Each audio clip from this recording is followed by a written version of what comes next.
आज week number 14 है हमारा, और लास्ट वीक हमारा एक लेक्चर नहीं हो सका, उसका मेकअप हमें रखना होगा कुछ, या उसका स्पेशल मेकअप क्लास रख लेंगे, या इस तरह करेंगे आइंदा जो आने वाली क्लासेस हैं इसमें हम आधा घंटा 15-20 मिनट इस तरह करके ना 3-4 क्लासेस में हम पूरा कर लेंगे, ये भी कर सकते हैं। तो वो देख लेंगे जिस तरह भी हुआ,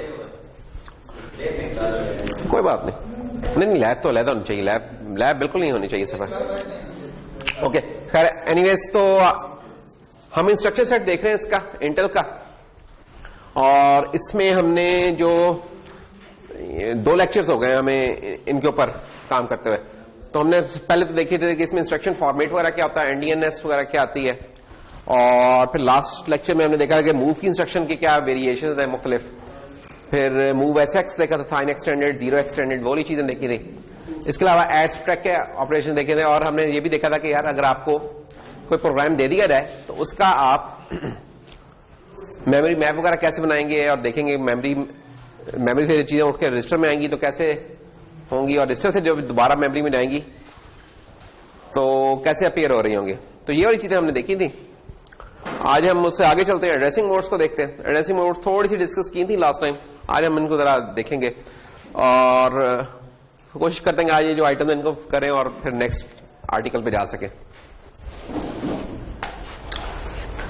तो एड्रेसिंग मोड्स का थोड़ा सा ब्रीफली हमने पहले भी बताया था। एड्रेसिंग मोड्स ना बेसिकली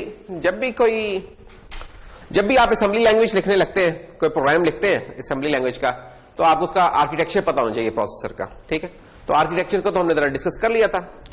आर्किटेक्चर में एक तो बहुत ज्यादा डिटेल्स होती हैं, एक होता है कि प्रोग्रामिंग उसका मॉडल क्या होता है। प्रोग्रामिंग मॉडल में ये होता है कि उसमें रजिस्टर्स कैसे हैं, उसमें स्टैक वगैरह के क्या हालात हैं, कोई काउंटर्स वगैरह लूप काउंटर वगैरह मौजूद है कि नहीं, इस तरह की मुख्तलिफ चीजें।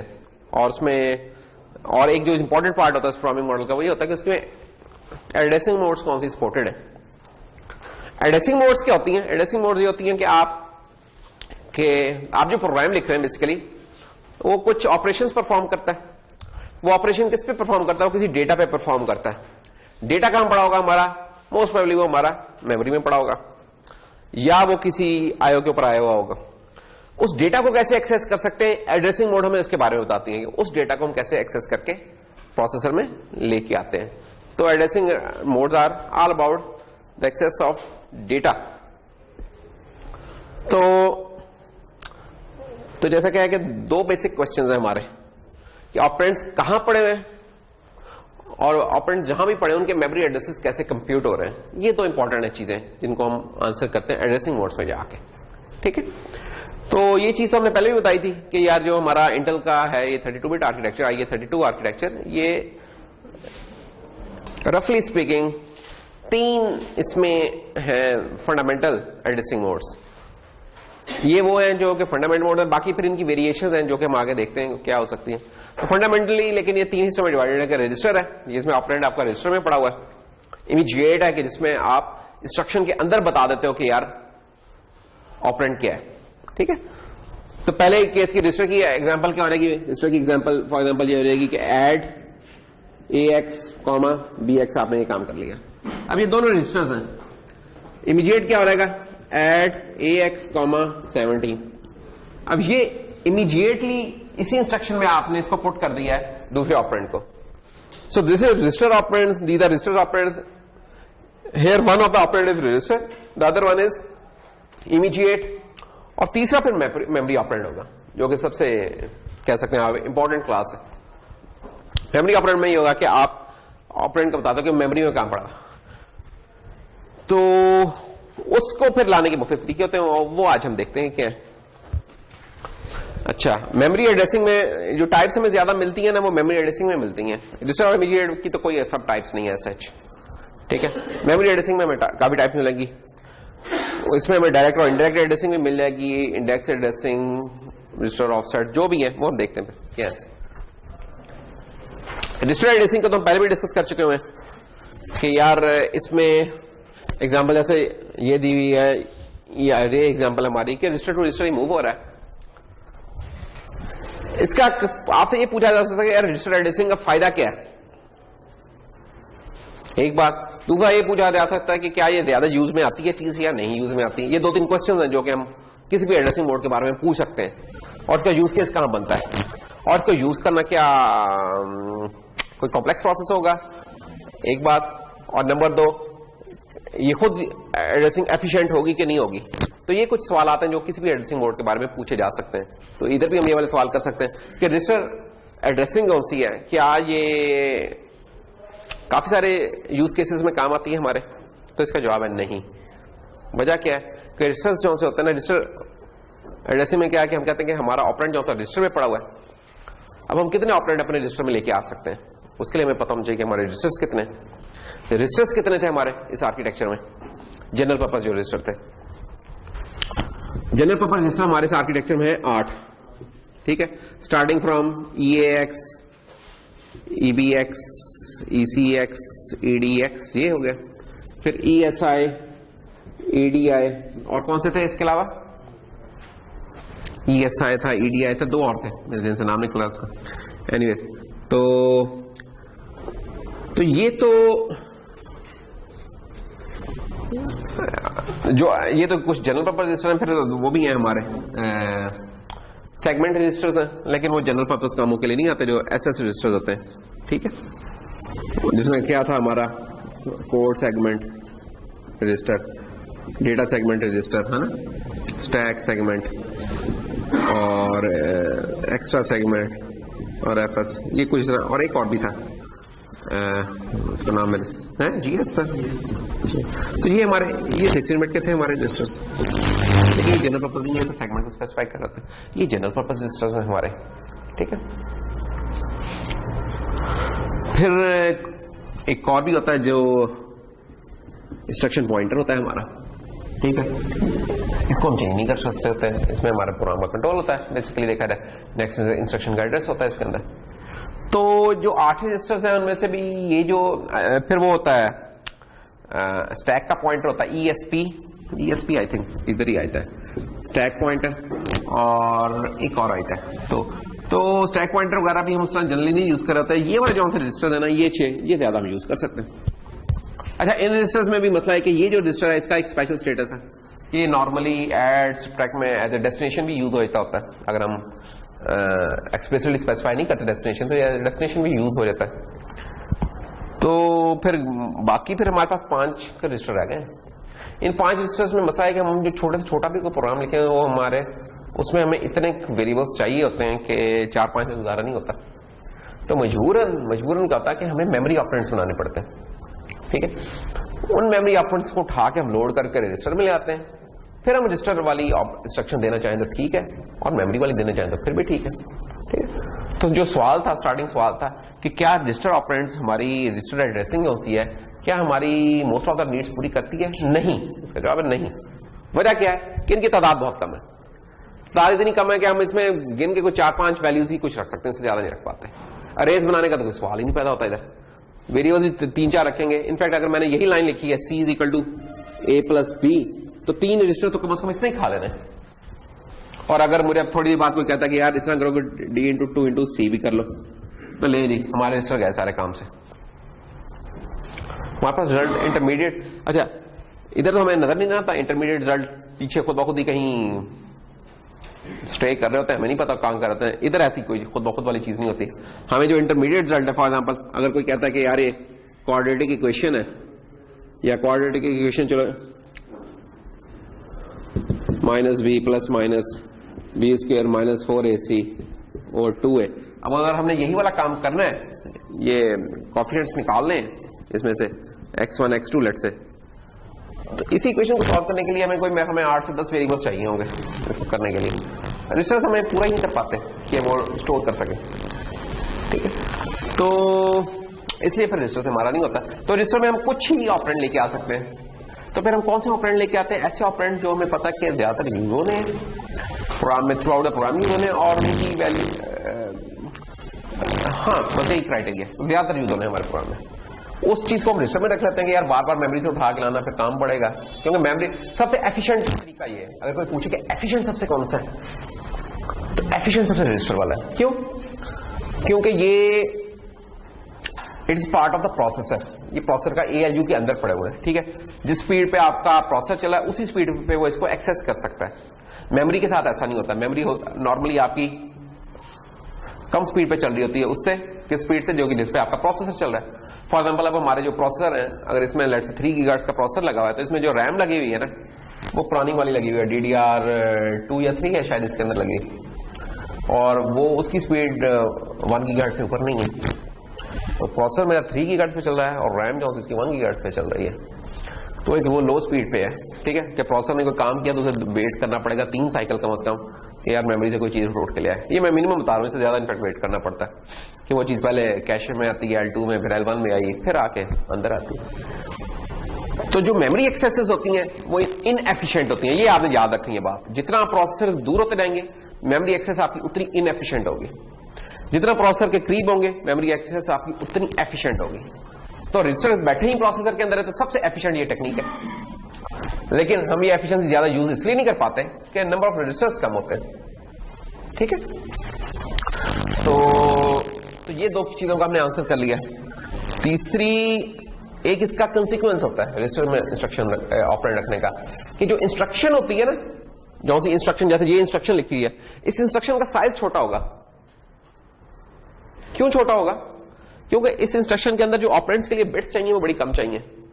लेट्स से हम कहते हैं कि 8 रजिस्टर्स से हमारे, तो 8 रजिस्टर्स को इंडेक्स करना तो हमें कितनी बिट्स चाहिए कि यार कौन सा रजिस्टर है, 8 रजिस्टर्स हैं, मुझे कितनी बिट्स चाहिए उसका एड्रेस बताने के लिए 8 का, उसकी log of 2 ले लूं मैं 8 का, जो कि 2 की पावर 3 होता है ना हमारा 8, 2 की पावर 3 is 8, इसका मतलब 3 बिट्स चाहिए हमें ये बताने के लिए कि रजिस्टर 0 है, 1 है, 2 है, 3 है, 4 है, 5 है, 6 है, 7 है, ठीक है।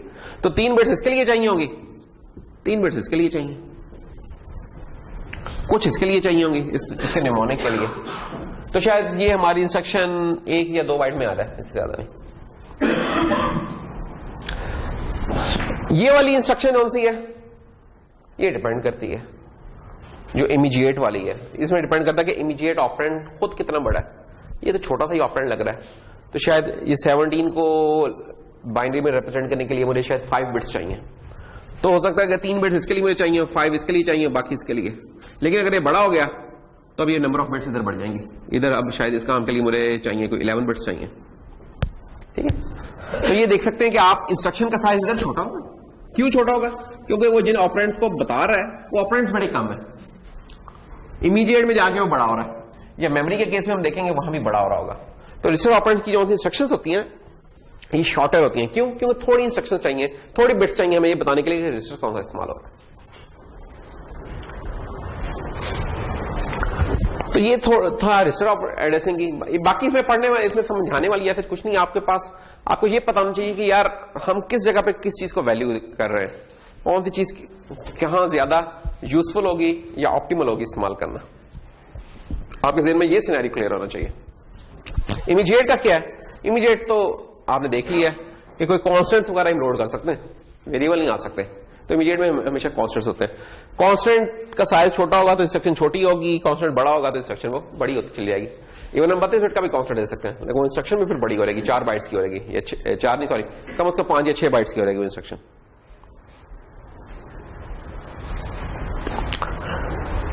तो ये हो गई हमारी रजिस्टर और इमीडिएट एड्रेसिंग। एग्जांपल्स की पहले ही कर ली है हमने। मेमोरी एड्रेसिंग में अगर आ रहे हैं तो उसमें हमने डायरेक्ट मेमोरी एड्रेसिंग तो देख ली हुई है, पहले लास्ट लेक्चर में भी देखी थी।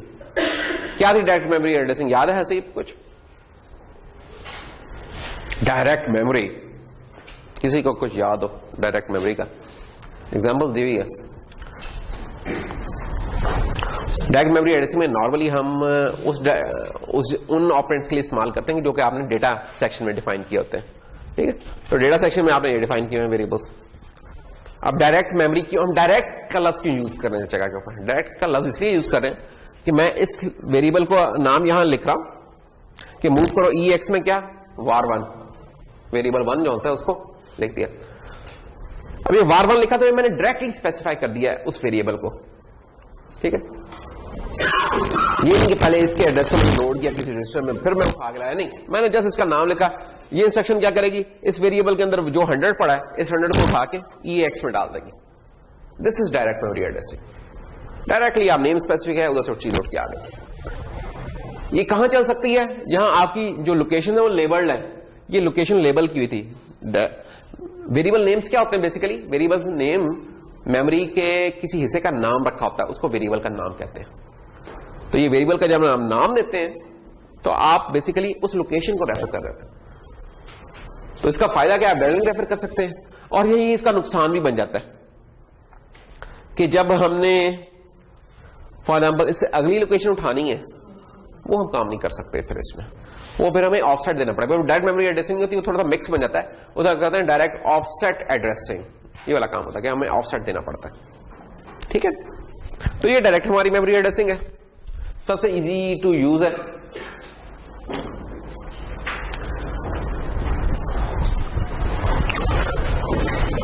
फिर है एक type register indirect memory.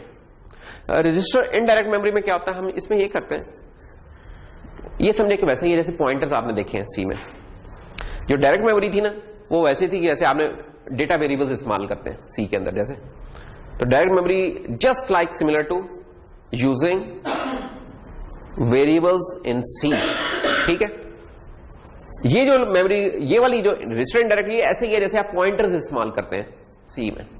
Pointer इस्तेमाल करने में क्या होता है? पहले आप किसी पॉइंटर के अंदर किसी मेमोरी लोकेशन का एड्रेस लेके आते हैं, जब वो एड्रेस आ रहता है उस पॉइंटर में, फिर आप उस पॉइंटर को डीरेफरेंस करके जिस जगह को पॉइंट कर रहा होता है वो कंटेंट्स लोड कर लेते हैं। इधर भी एग्जैक्टली ऐसे ही है कि आपने एक मेमोरी में डेटा सेक्शन में अरे के नाम से एक बनाई होगी अरे, आपने इसके पॉइंटर कैसे लोड किया? आपने ये इंस्ट्रक्शन लिखी, मूव EBX कॉमा ऑफसेट अरे। अच्छा, ये बड़ी इंपॉर्टेंट चीज है, अगर ये ऑफसेट यहां ना लिखा होता तो क्या हो जाना था? अरे में अरे की जगह पे जो वैल्यू पड़ी होनी थी उसमें लोड हो जाना था। ठीक है, तो ऑफसेट का काम इस वक्त एग्जैक्टली वही है जो कि सी के अंदर एम्परसेंड का काम होता है कि उस जगह का एड्रेस उठा के ले आओ।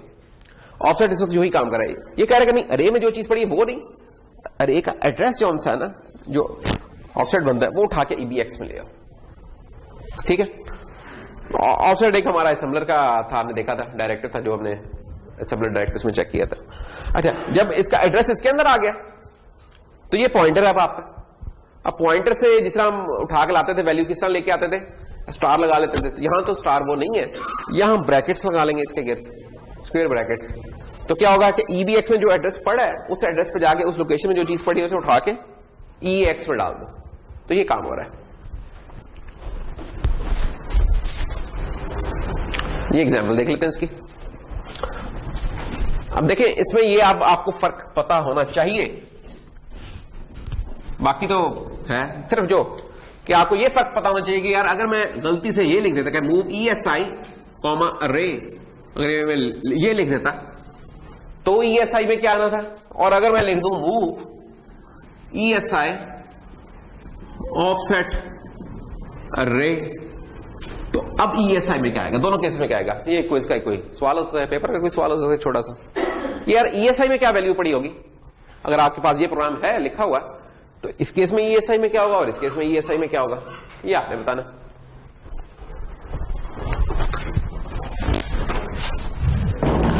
तो क्या होगा?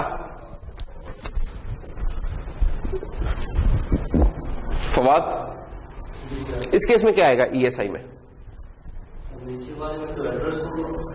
नहीं, ऊपर वाले का बताना, मैंने क्या ऊपर का पूछा।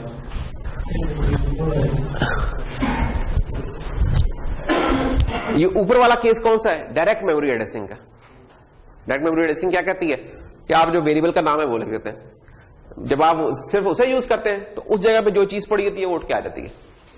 तो अरे नाम है लोकेशन स्टार्टिंग फ्रॉम दिस, यहां से नाम है, तो सिंपल मैं अरे लिखूंगा तो ये जो चीज है वो उठ के चली जाएगी उसके अंदर। अब अरे की टाइप क्या है? डी वर्ड, डबल वर्ड, यानी कि 32 बिट का है ये। तो ये क्या होगा कि ये एक एक लोकेशन की 4-4 बाइट्स की है, तो ये जो 10,000 हेक्सा में लिखा हुआ है ये इधर लोड हो रहेगा इस जगह के ऊपर। तो इस जगह जनाब आपके पास क्या है? नीचे वाले केस में ये होगा कि एड्रेस आ जाएगा। अब हमें नहीं पता कि इस जगह प्रोग्राम के मुताबिक इस जगह का एड्रेस क्या है, लेकिन जो भी है वो कोई एड्रेस है वो आ जाएगा आप इस जगह पे। Address of basically that location, address of आप कह लेंगे, अगर मैं सी की सेंस में कहूं तो एड्रेस ऑफ अरे 0 इसका एड्रेस होगा। वो एड्रेस आप क्योंकि लिखा नहीं हुआ, आपको एज्यूम कर सकते हो यार लेट्स से वो एड्रेस 100 था या 2000 था, जो भी था। नहीं भी करते तो अगर आपने ये लिख दिया तो पता चलेगा कि आपका कॉन्सेप्ट है चीज। अच्छा, जब ESI में एड्रेस आ गया, अब मैं यही वाला काम करना चाहता हूं, 10,000 लोड करना चाहता हूं, तो वो कैसे लोड करूंगा? तो वो ये देखिए मूव EAX, तो मैं लिख दूं ESI दैट्स ऑल। ये ऐसा ही है, ये चीज लिखना जैसे आप लिख देते हैं कि किसी पॉइंटर के साथ स्टार PTR, ये लिख देते हैं। इसका क्या मतलब होता है कि यार PTR पॉइंटर जिसको पॉइंट कर रहा है उस जगह पे जो कॉन्टेंट्स पड़े उसको उठा के ले आओ, इसका भी यही मतलब है। ठीक है,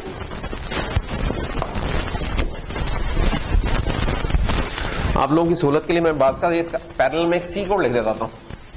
तो लेट्स से कि अगर मेरे पास यही चीज सी में लिखी होती किसी ने, तो इस तरह लिखी होती कि अनसाइंड इंट अरे, और वो पूरे जो वेरिएबल्स हैं 0x और फिर 0x, ये होना। तो जो पहली लाइन थी, पहली लाइन ये इसी तरह थी कि कोई कह देता कि यार कि ESI लेट्स से एक वेरिएबल मैंने बना लिया unsigned int ESI equal to array of 0। पहली लाइन का ये मतलब होना था जो ये लिखा हुआ। दूसरी लाइन का क्या मतलब होना था? दूसरी लाइन का मतलब होना था कि unsigned int star PTR let's say equal to ampersand array, या ये लिख ले, ये आपको पता ये चीज इक्वलेंट है किसके भला? सिंपल अगर आप अरे लिख दें, क्योंकि अरे का जो नाम होता है वो उसका पहले लोकेशन का एड्रेस होता है। तो ये भी वही चीज है, ये भी वही चीज है, तो कोई भी चीज आप इसमें से लिख सकते हैं। तो ये चीज इक्वलेंट होनी थी इसके, और ये चीज किससे इक्वलेंट होनी थी? ये होनी थी, आप लिख देते कि यही जो ESI अगर मैं इसको इस्तेमाल कर लूं कि ESI is equal to what star PTR, या ये लिख लूं या PTR 0 लिख लूं, कुछ भी लिख सकता लिखा है। तो ये इसका इक्वलेंट सी कोड है। ये मैं सिर्फ इसलिए लिख रहा हूं ताकि आप जरा देख सकेंगे यार किस चीज का क्या मतलब है जगह।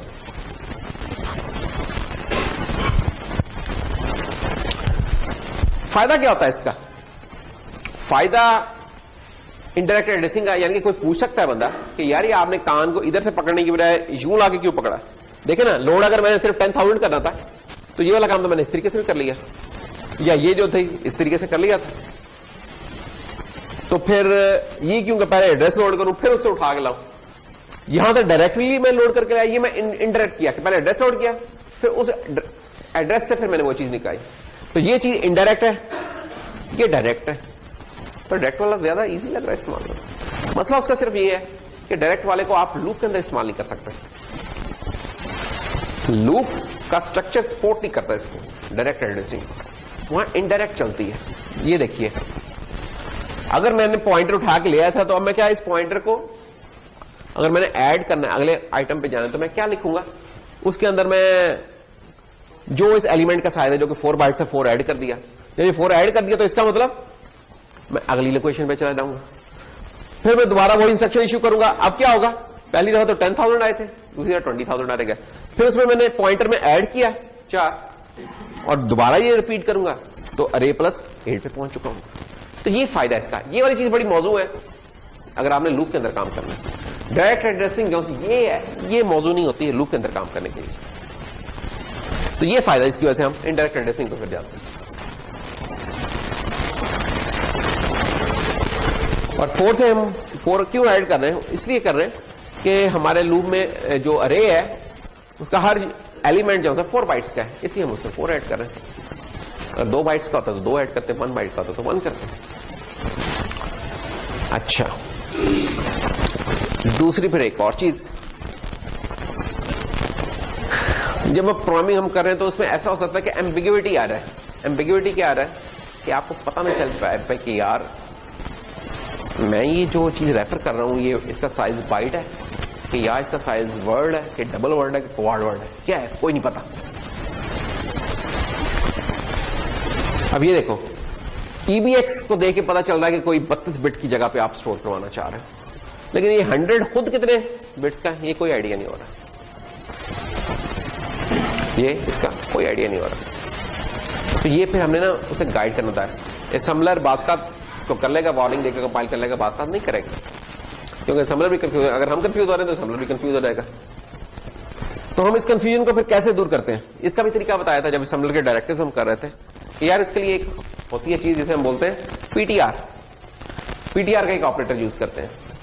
वो क्या होगा, आप अब जैसे ऊपर वाली जो चीज है इसको फिक्स कैसे करेंगे, आप लिखेंगे मूव बाइट PTR। आप कहेंगे कि यार ये 100 जो सा है ये एक बाइट की इक्विवेलेंट जगह खाएगा, EBX में जो पॉइंटर पड़ा है जिस जगह को वो पॉइंट कर रहा है वहां बाइट एक लाके स्टोर कर दें। अब आपके लिए ये इंपॉर्टेंट है कि आप इस फर्क को समझ सकेंगे, यार इस जगह का इशू क्या था और इस जगह का इशू कैसे सॉल्व हो रहा है। ये बड़ा इंपॉर्टेंट है कि आप इसको समझ सकें। अगर ये चीज समझ नहीं आई है तो इसको हम दोबारा देख लेते हैं। ये देखिए, ये ऐसा है कि आपने मेमोरी है आपके पास पड़ी हुई, लेट्स से ये मेमोरी है हमारी, ये एड्रेस इसका 0x100 है, 0x101, 102, 103, 104, 105, 106, 107, लेट्स से कुछ भी है। अब वो जो EBX है, EBX में ना हमने लोड करके रखा हुआ है ये एड्रेस। यार इसको मैं 100 मुझे कहना चाहिए था कि नहीं, ये हेक्सा में 100 है, वो डेसिमल में 100 है। एक तो इससे चलो मैं इसको 200 कर दूं ताकि आप लोग कंफ्यूज ना हो। 200, 201, 203। तो ऐसा है कि मैं मूव EBX कॉमा क्या कर दूं, एड्रेस में एक मूव करवाना चाह रहा हूं, ये वाला 0x200। तो EBX में अब क्या आ गया, EBX रजिस्टर के अंदर, EBX एक रजिस्टर है जिसके अंदर एड्रेस आ रहेगा 0x200। हो क्या रहा है, हम कह रहे हैं कि यार मैंने इमीडिएट एक ऑपरेंड दे दिया 100, मैं कह रहा हूं कि यार 100 को स्टोर करो किस जगह पे, जिस जगह पे EBX पॉइंट कर रहे हैं। अब बाहर इस इंस्ट्रक्शन में कोई इशू नहीं नजर आ रहा, लेकिन इशू है, अगर हम इंप्लीमेंट करने जाएं तो इसमें इशू है। देखें, उसे कहा कि मैंने 100 को स्टोर करना है किस जगह के ऊपर, जिसका एड्रेस EBX के पास पड़ा, और EBX में क्या पड़ा हुआ है 200। तो इसका मतलब वो इस लोकेशन की बात कर रहा है कि यार इस जगह।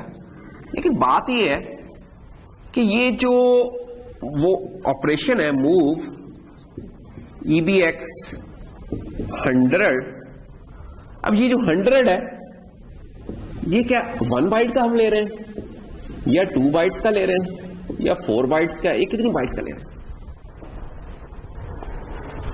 पॉइंटर तो हमें पता है, आप ये ना कहिए कि यार ये EBX लिखा हुआ है तो इसलिए 4 बाइट्स का नहीं, 4 बाइट्स का तो इस वक्त पॉइंटर है हमारे पास। तो हमने ये C के अंदर सेशंस के अंदर कई दफा देखा था, यार पॉइंटर जो भी है 32 बिट एनवायरमेंट में आके, जो हम 32 बिट के एनवायरमेंट प्रोग्रामिंग करें उसमें पॉइंटर्स हमारे होते 32 बिट के, चाहे वो जिसको पॉइंट करना चाहे वो कैरेक्टर है, चाहे वो शॉर्ट है, चाहे वो फ्लोट है या डबल है, पॉइंटर उसका 32 बिट्स का है। तो ये EBX के अंदर भी जो पॉइंटर पड़ा हुआ है 32 बिट्स का है। तो ये पॉइंटर का साइज है, ये उस जगह का साइज नहीं है जिसको वो पॉइंट कर रहा है, ये हमने इसे बताना है। तो ये वो कंफ्यूजन है कि इधर आके असम्बलर को समझ नहीं आएगी कि यार मैं इस जगह के ऊपर 100 लिखूं या मैं इस पूरे के ऊपर 100 लिखवा दूं या मैं इस पूरे के ऊपर 100 लिखवा दूं। ये है एम्बिग्युइटी जो कि क्रिएट हो रही है। ये उसे नहीं पता कि ये जो एक भाई साहब आए हैं इनको मैंने 1 सीट देनी है, 2 सीट्स देनी है कि 4 सीट्स देनी है, नहीं पता उसे कोई। एड्रेस तो 32 बिट का है, एड्रेस तो एक ही है, एड्रेस है वही स्टार्टिंग एड्रेस होता है ना। अगर मैं कहूं कि मैंने 32 बिट वैल्यू लिखवानी है तो एड्रेस तो एक ही होता है, तब भी याद रखो एड्रेस हमेशा स्टार्टिंग एड्रेस होता है ना। चाहे 1000 बाइट्स भी लिखवानी उसका स्टार्टिंग एड्रेस तो वही होगा। तो हमने शॉर्ट लिखवाना या इंटीजर लिखवाना तो हम कभी भी 4 एड्रेस नहीं देते, हम एक ही एड्रेस देते हैं। उस जगह का स्टार्टिंग एड्रेस। तो इधर उसे यही कंफ्यूजन हो रही है कि यार मैंने 1 बाइट पे लिखवाऊं 2 पे लिखवाऊं, क्योंकि उसे इंफॉर्मेशन नहीं मिल रही इस 100 से। अच्छा, ये एम्बिग्युइटी कैसे दूर हो सकती थी? एक तो ये तरीका है कि बाइट पीटीआर, या तो मैं बता दूं कि बाइट, कि भाई ये बाइट है, ये जो है ना पॉइंटर, ये एक बाइट को पॉइंट कर रहा है। जब मैं ये कह दूंगा कि बाइट को पॉइंट कर रहा है, फिर ये 100 जाके सिर्फ इस जगह के ऊपर जाके 100 लिखा देगा। अगर मैं लिख दूंगा कि ये वर्ड पीटीआर है, तो ये इस जगह के 100 लिखा देगा। एक तो ये तरीका है। अरे दूसरा तरीका एक और भी हो सकता था जिससे इससे निपटा जा सकता था, अगर आप कभी भूल जाए। वो क्या हो सकता था कि आप वो जो मसला क्या हुआ था कि इन इमीडिएट वैल्यू को देके पता नहीं चल रहा था कि यार ये कितने की है। तो इसका तरीका ये हो सकता था कि हम ना इनको अलहदा से लोड कर लेते। हम कहते कि मूव AX या AL, 100। AL जो लोअर बाइट होती है उसमें मैंने 100 लोड कर लिया, और उसके बाद फिर मैं लिख देता मूव EBX AL। ये वो इंस्ट्रक्शन। अब काम एक ही होना है, दोनों केसेस में जाके 100 लिखा जाना है, लेकिन इस जगह के ऊपर एम्बिग्युइटी क्रिएट नहीं हो रही। क्यों नहीं हो रही? क्योंकि हमें पता है कि AL जौन सा होता है ये होता ही 1 बाइट का है। हमारा ये जो रजिस्टर होता है ना AL AH, और इस पूरे को हम AX भी कह देते हैं, और इस पूरे को हम EX भी कह देते हैं। तो हमें पता है कि यार इसका ये जो AL पार्ट ये तो होता ही 1 बाइट का है, तो मुझे मजीद बताने की क्या जरूरत है? तो ये एम्बिग्युइटी कैसे भी दूर हो सकती थी, और दूसरी बाइट पीटीआर करके भी दूर हो सकती थी। ये दोनों तरीके आप इस्तेमाल कर सकते हैं। ठीक, ये थोड़ा सा लेकिन करके देखने की जरूरत है। ये जुबानी ना कीजिएगा, जुबानी ये होता रहेगा, काम आगे चलता रहेगा। ये थोड़ा सा करके देखें, एक्सपेरिमेंट करके, ये हो जाएगा। अच्छा, तो आगे चलते हैं इससे। तो एम्बिग्युइटी वाली हमने चीज कर दी क्लियर। फिर इनडायरेक्ट एड्रेसिंग में ही, अच्छा index addressing, sorry index addressing कौन सी है ना, इसको हम डायरेक्ट एड्रेसिंग वाले के साथ भी यूज कर सकते हैं, और इसको इनडायरेक्ट वाले के साथ भी यूज कर सकते हैं। डायरेक्ट वाले के साथ भी और इनडायरेक्ट वाले के साथ भी। इनफैक्ट जब हम इसे डायरेक्ट वाले के साथ यूज करेंगे तो ये बिल्कुल तकरीबन वैसे ही हो जाती है जैसे कि आपका अरेज होती है सी में, और इनडायरेक्ट वाले के साथ करेंगे तो ये बिल्कुल वैसे ही हो जाएगा कि जैसा कि आपके पॉइंटर्स होते हैं सी में। ठीक है, तो ये देखें, ये अरे है आपकी। दोबारा फिर एक क्वेश्चन है। अब ये क्वेश्चन है जनाब इस दफा हमीद साहब, अगर ये मैं हाथ रख दूं इस जगह पे और मैं लिखूं मूव EAX कॉमा अरे, तो EAX के अंदर क्या आएगा?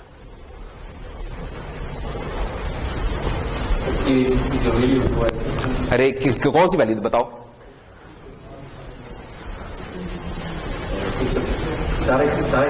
हाँ, ये वाली कि ये वाली? फर्स्ट वाली, बिल्कुल सही, ये आ जाएगी। वो इसका नाम के तौर पर ट्रीट करेगा, ये डायरेक्ट वैल्यू उठा के ले आएगा। अच्छा, और ये डायरेक्ट एड्रेसिंग है। अब हम कर रहे हैं इंडेक्स। उस डायरेक्ट एड्रेस के साथ ना हम एक इंडेक्स डाल रहे हैं, जैसे अरेज में इंडेक्स होता है। अब वो इंडेक्स कहां डाल रहे हैं? हमने एक रजिस्टर उठा लिया, मूवी साइज 0, ये इंडेक्स है वो 0। अच्छा, ये देखिए बिल्कुल वही स्टाइल नहीं जैसे सी में हम लिखते होते हैं। ठीक है, तो अरे, जैसे अरे अगर मैं आई यहां लिख देता और आई इसके अंदर होता तो आपने फौरन पहचान लेना था कि हाँ यार ये बिल्कुल वही स्टाइल है। तो ESI, क्योंकि आई हो नहीं सकता क्योंकि रजिस्टर का नाम ESI, तो इसलिए मुझे ESI यहां लिखना पड़ रहा है। तो अरे ESI, इसका क्या मतलब है? इसका मतलब है कि ये जो डायरेक्ट एड्रेस था उसमें ऑफसेट कितना डालो? जितना ESI है। ESI में 0 पड़ा, इसका मतलब 0 ऑफसेट है। दूसरे लफ्जों में 10,000 दोबारा लोड हो जाएगा EX में। यानी कि ये मैं इस तरीके से भी लोड कर सकता था और ये तरीका भी करके लग सकता था। तो कान इधर से भी पकड़ सकते थे, इधर भी। लेकिन ये जो दूसरे तरीके से कान पकड़ा, इसका फायदा क्या है? इसका फायदा ये है, इसको मैं लूप में इस्तेमाल कर सकता हूं। जो एक मसला बताया था ना मैंने डायरेक्ट एड्रेसिंग का, लूप में इस्तेमाल होती थी। इंडेक्स अगर आ रहा है तो फिर अब लूप में इस्तेमाल हो सकती है। कैसे? इस ESI में मैं 4 ऐड कर दूं, यानी कि मैं इधर से उठ के अगली 4 बाइट्स पे चला जाऊं। तो अब क्या हो जाएगा?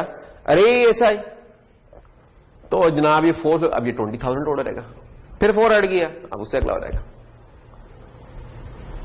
तो ये डायरेक्ट एड्रेसिंग वाली चीज के साथ मैंने इंडेक्स लगा दिया, तो इसे हम कहेंगे index addressing, direct value addressing with index है। अब आप लोगों से सवाल है, अगर इसको मैंने इनडायरेक्ट एड्रेसिंग बनानी है विद इंडेक्स तो क्या करता?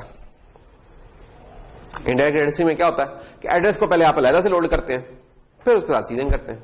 तो वो ये काम होना था कि ये प्रोग्राम थोड़ा सा चेंज हो जाना था। अगर यही वाला काम मैंने इनडायरेक्ट तरीके से करना था ना, तो वो हो जाना था इस तरीके से कि आपने एड्रेस को पहले लोड कर लेना। पहली इंस्ट्रक्शन तो वही रहनी थी कि मूव ESI, 0। अगली इंस्ट्रक्शन में जाके चेंज आनी थी एक कि उसने कहना था कि एक रजिस्टर और ढूंढ लें, कोई रजिस्टर खाली पड़ा हुआ है, EBX सेट से खाली पड़ा है। EBX में क्या कर लें? ऑफसेट अरे, ये जी। अब क्या होगा? अरे का एड्रेस EBX में आ गया। अब हम वाली जो दूसरी लाइन होती है वो लिख सकते हैं, लेकिन किस तरीके से कि मूव EAX, EBX ESI, ये ले जी। अब वही वाला काम जो डायरेक्ट विद इंडेक्स हो रहा था, अब ये इनडायरेक्ट विद इंडेक्स हो रहा है। और चेंज क्या है? एड्रेस हमने अलग से लोड कर लिया बस।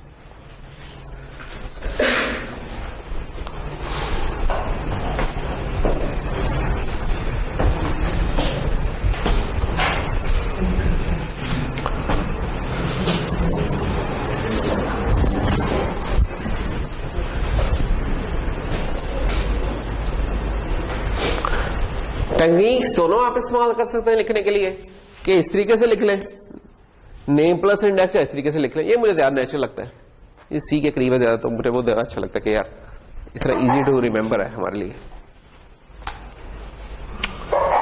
अच्छा, फिर एक और काम भी हो सकता है इंडेक्स स्केलिंग के साथ। आप जब सी के अंदर पॉइंटर्स के साथ छेड़ते तो वहां आपको स्केलिंग नहीं करनी पड़ती। क्यों? सी वहां खुद ब खुद कर लेती है। यानी कि आपको पता है कि यार अगर मेरा पॉइंटर है character pointer star P, let's say इसमें पड़ा हुआ 100, और एक और पॉइंटर है शॉर्ट स्टार पी PS, उसमें भी 100 पड़ा है। तो अगर मैं इस वाले पॉइंटर को P++ करूं तो क्या आएगा, और इस पॉइंटर को प्लस करूं तो क्या आएगा? इस ऑपरेशन के बाद इधर मुझे पता है कि करेक्टर पॉइंटर है, इसका मतलब क्या हुआ कि ये बाइट्स को पॉइंट कर रहा है। तो जब मैं इसे इंक्रीमेंट करूंगा तो इसे कितना इंक्रीमेंट करना चाहिए कि अगली बाइट पे चला जाए। 1 से इंक्रीमेंट करेगा तो अगली बाइट पे चला जाएगा। तो इसमें क्या आ रहेगा? वैल्यू पड़ी होगी इसमें फिर 0x101। ये शॉर्ट का पॉइंटर है। इससे पता है कि मेरे एक से पॉइंट करूंगा, एक से इंक्रीमेंट करूंगा तो मैं उसी शॉर्ट में फिर रहूंगा, तो गलत हो रहेगा। ठीक है ना? ये देखें, ये 100 है, 0x100। अगर तो मैं एक बाइट में पढ़ रहा हूं तो मैं एक बाइट पे आ रहूंगा, लेकिन अगर शॉर्ट में कर रहा हूं और मैंने एक से सिर्फ जंप ली तो मैं इसी शॉर्ट के अंदर फिर रहूंगा। फिर मुझे जितना साइज ऑफ शॉर्ट है उतना करना पड़ेगा। साइज ऑफ शॉर्ट है 2 बाइट्स, तो मुझे 2 बाइट्स की जंप लेके इस जगह पे जाना पड़ेगा। अच्छा, यहां मुझे नहीं सी के अंदर फिक्र नहीं करनी पड़ती यार कितने से जंप लेनी है। इंक्रीमेंट करता हूं खुद ब खुद इसे 102 कर देगा। असेंबली को पता नहीं पता, असेंबली थोड़ी सी बेवकूफ है कह लें इस मामले में। असेंबली में बताना पड़ता है कि यार इस टाइप का है और मैं खुद ही ख्याल रख रहा हूं। असेंबली खुद ख्याल नहीं कर सकती इन चीजों का। तो ये काम करने के लिए फिर हम कहते हैं हमें स्केलिंग की जरूरत होती है। तो ये देखें, ये ESI है फॉर एग्जांपल। अब ये ESI, ये पिछले वाले अगर केस को देखें हम, तो ये ESI शायद ना हम कहना चाह रहे हैं यार मैं दूसरे एलिमेंट पे जाना चाहता हूं, ये वाले दूसरे एलिमेंट पे, या ये दूसरे एलिमेंट पे, या ये दूसरे एलिमेंट पे। अगर अरे देखें तो इस अरे का 0 एलिमेंट ये है 1 2 0 1 2 0 1 2, तो इसका दूसरा एलिमेंट ये बनता है, इसका ये बनता है और इसका ये बनता है। तो ESI में मैंने 2 कर लिया। बाइट वाले केस में मैं क्या करूंगा, मुझे स्केलिंग की जरूरत नहीं क्योंकि 1 1 बाइट का है, तो 1 से मैं मल्टीप्लाई कर लिया तो कोई फायदा नहीं। तो इस केस में जनाब ये उठ के अरे बी के अंदर ये 2 ऐड करके 30H पे चला जाएगा।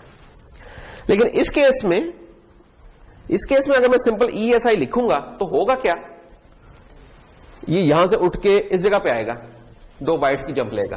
तो हम तो 2 बाइट्स की नहीं चाहते, हम तो 2 into size of data type वो चाहते हैं। तो इसकी डेटा टाइप का साइज है 2 बाइट्स, तो इसलिए हमने इसे 2 से मल्टीप्लाई कर लिया।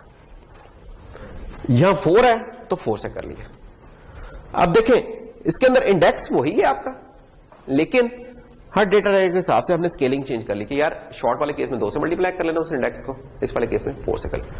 अब ये चीज एक ही इंडेक्स हमारा यूज हो गया इन तमाम केसेस में, नहीं तो हमें अलग-अलग यूज करने पड़ने थे। ये फायदा हो गया हमें स्केलिंग करने का। बेस ऑफसेट हमने कर ही लिया, ये जो मैंने अभी एग्जांपल खुद से करवाई थी ये बेस ऑफसेट वाली एड्रेसिंग थी। अच्छा, बेस इंडेक्स भी ऐसा ही है। तो बाकी ना कह लेंगे जो सी टाइप्स है ना वो इन्हीं का मिक्सचर है, इन्हीं चीजों का।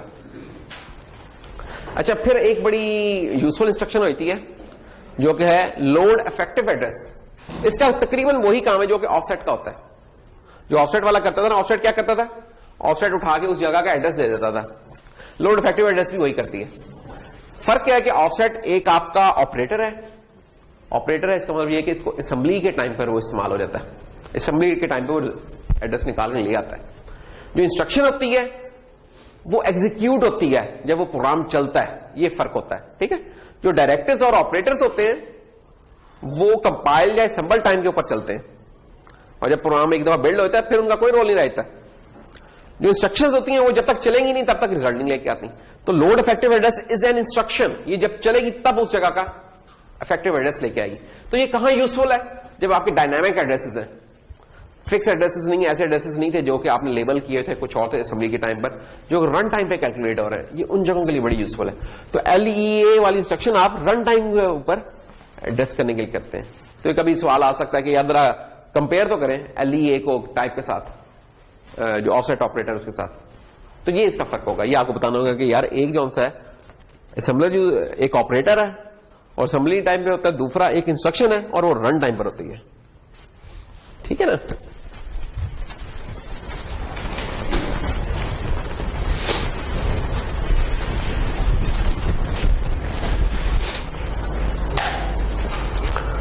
ये कुछ एग्जांपल्स हैं, बाकी स्टाइल तो मैंने बता ही दिया कि इसका तकरीबन वैसे ही ऐसे टाइप वाला था।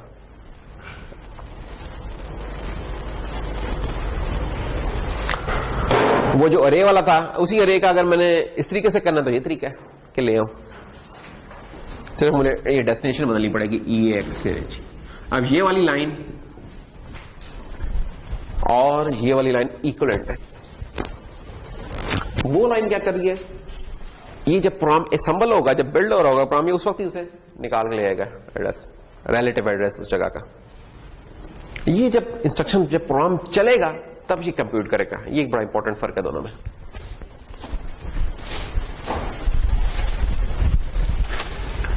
तो ये हमारी समरी है बनती है एड्रेसिंग मोड्स की। तो इससे हमने स्टार्ट किया था कि रजिस्टर है जनाब इमीडिएट और मेमोरी। रजिस्टर और इमीडिएट की तो आगे कोई फर्दर टाइप्स नहीं है। मेमोरी वाले में डायरेक्ट हो जाती है और इनडायरेक्ट हो जाती है। डायरेक्ट वाली हमने कर ली, और डायरेक्ट की वैसे एक टाइप हो सकती थी जो कि अभी हमने की थी डायरेक्ट विद इंडेक्स वाली, वो इधर होनी चाहिए थी, वो पता नहीं क्यों मिस हो गई इधर। और इनडायरेक्ट में कौन कौन सी है, register indirect, base plus displacement, base plus displacement और स्केलिंग के साथ, ये अभी हमने देख ली है सारी। तो ये कुछ टाइप है इनडायरेक्ट की और ये डायरेक्ट की। इनकी जरूरत पड़ती थी जब जैसे जैसे प्रोग्राम आपके कॉम्प्लेक्स होते रहते हैं, तो इन हमें मुख्तलिफ जो एड्रेसिंग मोड्स हैं इनकी जरूरत पड़ती है।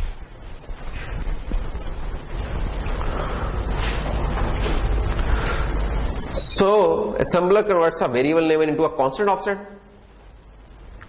तो ये कहां यूज होती है, ये वहां होती है जब ऑफसेट वाला ऑपरेटर हम लगा देते हैं, ये उस केस में यूज होती है। इनडायरेक्ट एड्रेसिंग में क्या है, बेस इंडेक्स होता है। Base index register contains an address and index. CPU computes the effective of the address of the memory. ये किस केस में होता है, LEA वाले केस में, लोड इफेक्टिव एड्रेस वाले केस में। ये है हमारी कुछ समरीज की। 32 बिट एड्रेसिंग में कौन कौन से रजिस्टर्स यूज होते हैं हमारे, वो ये वाले कि बेस इसमें से ये हो सकते हैं ES, EBX, CDI, DX, ESI, DI, EVP base pointer और स्टैक पॉइंटर। ये दो रजिस्टर्स तो हम यूज करते हैं जब हमें स्टैक में से कोई चीजें उठानी है। उसके अलावा जनरल पर्पज ये हम पहले 6 वाले रजिस्टर्स यूज कर लेते हैं। स्केलिंग हम इनमें कितनी कर सकते हैं, 1 की, 2 की, 4 की, 8 की, ये स्केलिंग हम इतनी कर सकते हैं। इससे ज्यादा क्यों नहीं करते, इसकी क्या वजह है कि हम इससे ज्यादा नहीं करते, कोई एनी आइडिया क्यों नहीं उस्मान? स्केल की वैल्यूज जो हमसे लिखी हुई है वो लिखी हुई 1, 2, 4, 8। अच्छा, इसमें कहीं बीच में 3 नहीं लिखा, 5 नहीं लिखा, 7 नहीं लिखा, 16 नहीं लिखा हुआ, 32 नहीं लिखा, ये क्यों लिखी है वैल्यूज तेरे 1 2 4 8 2 की पावर में, तो 16 भी फिर होनी चाहिए थी।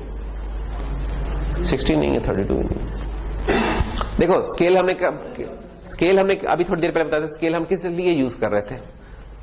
इसलिए यूज कर रहे थे कि जो हमारा इंडेक्स है वो जो आपकी डेटा टाइप है उसके हिसाब से स्केल हो जाए। तो हमारी डेटा टाइप कौन सी है, उनका साइज कहां तक जाता है?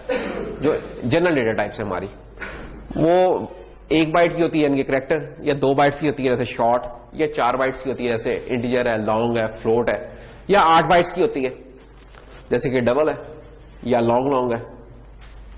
इससे ऊपर है नहीं तो इधर भी जरूरत नहीं है फिर, तो इसलिए इन्होंने इतना रखा हुआ, ठीक है ना स्केल। तो ये वजह है इसकी।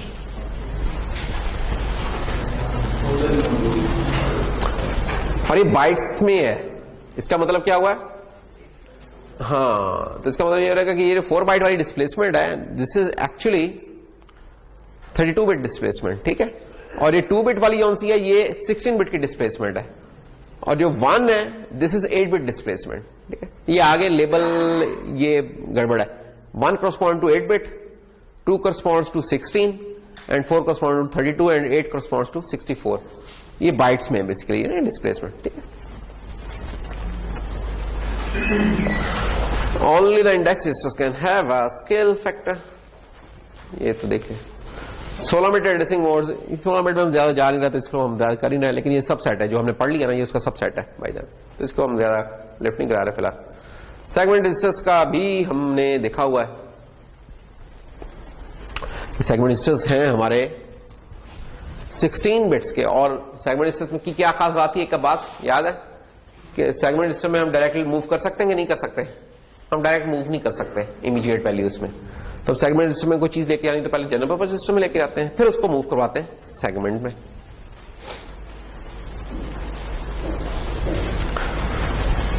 अच्छा, अगर मैं लिख रहा हूं मूव AX, अब ये नीचे वाली बड़ी चीज इंपॉर्टेंट है, इसको मैं थोड़ा सा हाईलाइट कर देता हूं, बाकी चीजें तो इतनी कोई खास नहीं थी इसमें।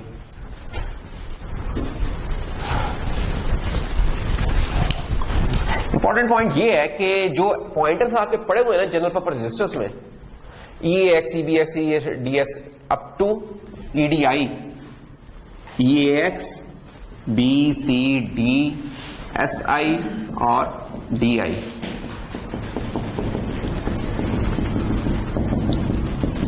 इन सब में जो पॉइंटर्स पड़े होते हैं वो that is relative to data segment, data segment के रिलेटिव होते हैं, ये याद रखने की बात है। डेटा सेगमेंट कौन सा, जो आप डॉट डेटा करके स्पेसिफाई करते हैं। ये जो एड्रेस होते हैं ये इस सेगमेंट के अंदर के एड्रेसेस होते हैं बाय डिफॉल्ट, ठीक है। आप कहते हैं, अब मैंने बताया था कि हमारे मल्टीपल सेगमेंट्स हो सकते हैं, मेमोरी हमारी मल्टीपल सेगमेंट्स में डिवाइडेड हो सकती है। तो अगर आप किसी और सेगमेंट का एड्रेस उठा के लाना चाहते हैं, वो कैसे स्पेसिफाई करेंगे? अगर तो आप डेटा सेगमेंट से उठा के लाना चाहते हैं, फिर तो आप लिखेंगे move AX let's say comma ये लीजिए, आप ये लिख देंगे। तो होगा क्या कि जिस डेटा सेगमेंट में फिर रहे हैं हम, उधर से चीज उठ के आ रहेगी।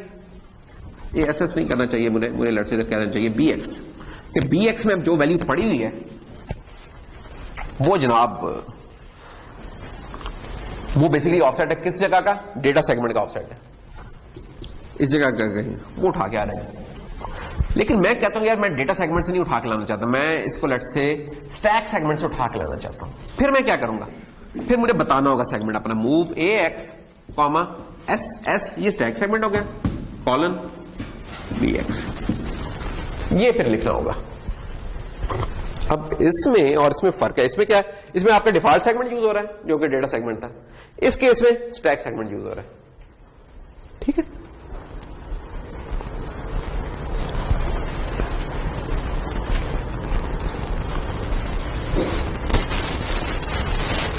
इसमें स्टैक सेगमेंट के साथ जो सा पॉइंटर यूज होता है वो ESP और EBP है ना। तो ESP ये जो होते हैं यूज, ये आपके स्टैक सेगमेंट के साथ यूज होते हैं बाय डिफॉल्ट। लेकिन आप कहते हो यार मैंने डेटा सेगमेंट के साथ यूज करना है, फिर आप DS कॉलम करके इस्तेमाल करोगे तो फिर ये हो जाएगा, ठीक है।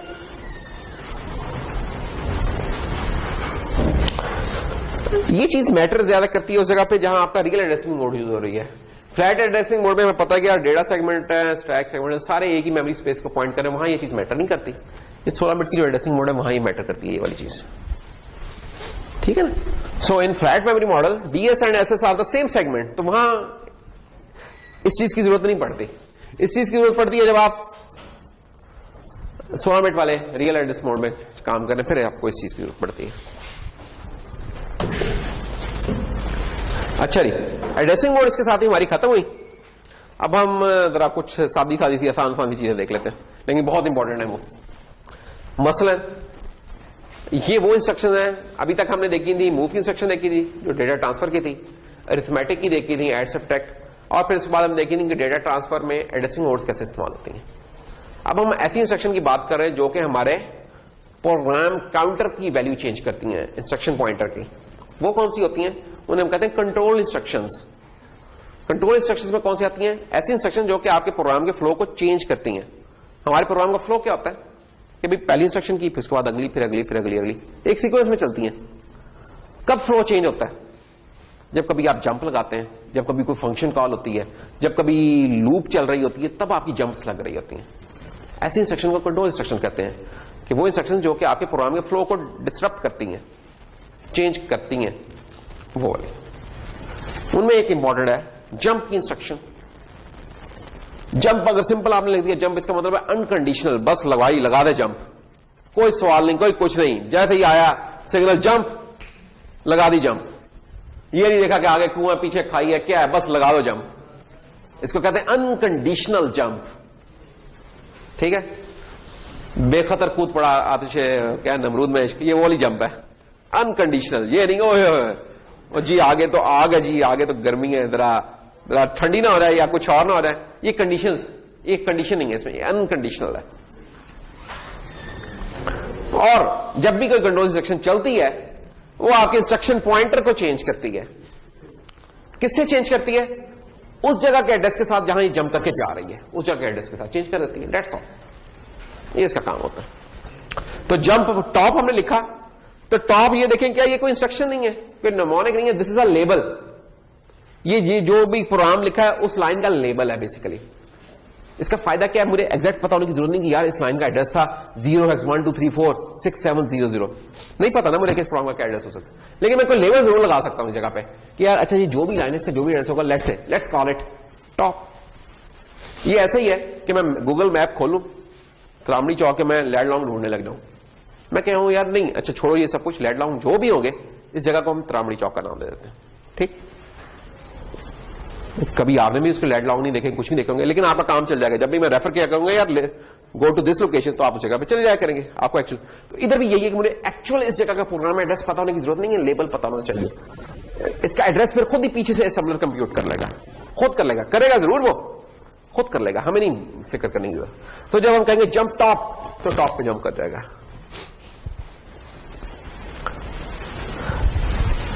तो इसका फायदा क्या है? अनकंडीशनल जंप के भी कोई फायदे हो सकते हैं। हाँ जी, अगर आपने फॉर एवर लूप चलानी तो करें अनकंडीशनल, हमेशा इधर से चला, फिर इधर आया, फिर जंप, फिर जंप, फिर जंप। वो नहीं तो सीढ़ी और सांप वाला खेल, वो क्या लूडो शुडो में आप लोगों ने, कुछ हमारे क्लास के नौजवान जरी जवान थे जो ना क्रिकेट खेली, जिन्होंने ना फुटबॉल खेला, लेकिन उन्होंने जाकर लूडो खेला, और लूडो में ये एक तो वाली गेम खेली है, दूसरी ये सीढ़ी और सांप वाली खेली है। कुछ अजीब से लोग थे यार, मुझे हैरत हुई। हाँ तो खैर, तो भारत तो ऐसे ही है कि जैसे ये जब इधर पहुंचे तो फिर वो लग गई, नीचे गिर गए, फिर नीचे गिर गए, फिर सामने डस गया, जाते रहे। उधर सांप ऊपर से नीचे लेके आता है, इधर नीचे से ऊपर लेके जा रहा है। तो इस तरह की चीज हमें जरूरत पड़ जाती है, इसकी भी जरूरत पड़ जाती है। अगर मैंने कोई फॉर एवर लूप बनानी हो, लेट्स से वाइल वन वाली लूप बनानी हो तो चलेगी। अच्छा, लूप की भी इंस्ट्रक्शन है असेंबली में, बड़ी मजे की बात है। जैसे सी वगैरह में फॉर की लूप होती है ना, इसमें फॉर की लूप तो नहीं है, लेकिन कुछ सिमिलर चीज है। इंस्ट्रक्शन का नाम ही लूप है, और वो लूप इंस्ट्रक्शन एक रजिस्टर को इस्तेमाल कर रही है जो इधर आपको नजर नहीं आता, बिहाइंड द सीन यूजर होता है। वो रजिस्टर है ECX। ECX के अंदर ECX क्यों, काउंटर रजिस्टर भी उसे बोल देते हैं, सी का लफ्ज आ गया उसे, जस्ट एक वैसे ही कन्वेंशन से बना ली। तो ECX रजिस्टर इस्तेमाल होता है तो जब भी लूप की इंस्ट्रक्शन आती है वो ईसीएक्स रजिस्टर में जो भी वैल्यू पड़ी होती है ना वो डिक्रीमेंट हो जाती है। ठीक है, डिक्रीमेंट होने के बाद वो चेक करता है कि जीरो तो नहीं हो गई। अगर जीरो हो गई तो लूप से निकल जाता है, और अगर नहीं हुई तो जो दोबारा कर जाता है। अब उस ईसीएक्स के अंदर सही काउंट डालना आप लोगों की जिम्मेदारी होती है। ठीक है, अगर आप नहीं डालेंगे तो जो उसमें पड़ा होगा उसमें चलने लग जाना प्रोग्राम में। तो ये कमाल है इसका। So ECX register is used as a counter to count the iterations. अब ये आगे कुछ एग्जांपल्स हैं, अगर आपने कोई सम कैलकुलेट करना हो, कुछ करना हो। अब ये प्रोग्राम क्या कर रहा है, छोटा सा प्रोग्राम है तो छोटा सा लेकिन काम काफी कर रहा है। ये 1 से लेकर 100 तक का इंटीजर्स का सम कैलकुलेट कर रहा है। कैसे? अब ये इंपॉर्टेंट है, देखिए इधर इसकी डाइसेक्शन करते हैं। अब वास नंबर 2, तुम पीछे हमारी बात हो रही है। ये देखो, अब देखो, चलो सब चीजें छोड़ो, ये एक लाइन लिखी है, एक प्रोग्राम लिखने को कहा गया है। इसका सी में एक प्रोग्राम क्या होगा? इस चीज का calculate the sum of integers from 1 to 100, इसका सी में क्या प्रोग्राम होगा इब्राहिम साहब? ये तो फिलोसफिकल जवाब है। हाँ जी, लूप चलेगी बिल्कुल, कोई वेरिएबल्स बनेंगे। मैं एग्जैक्ट पूछ रहा हूं क्या होगा।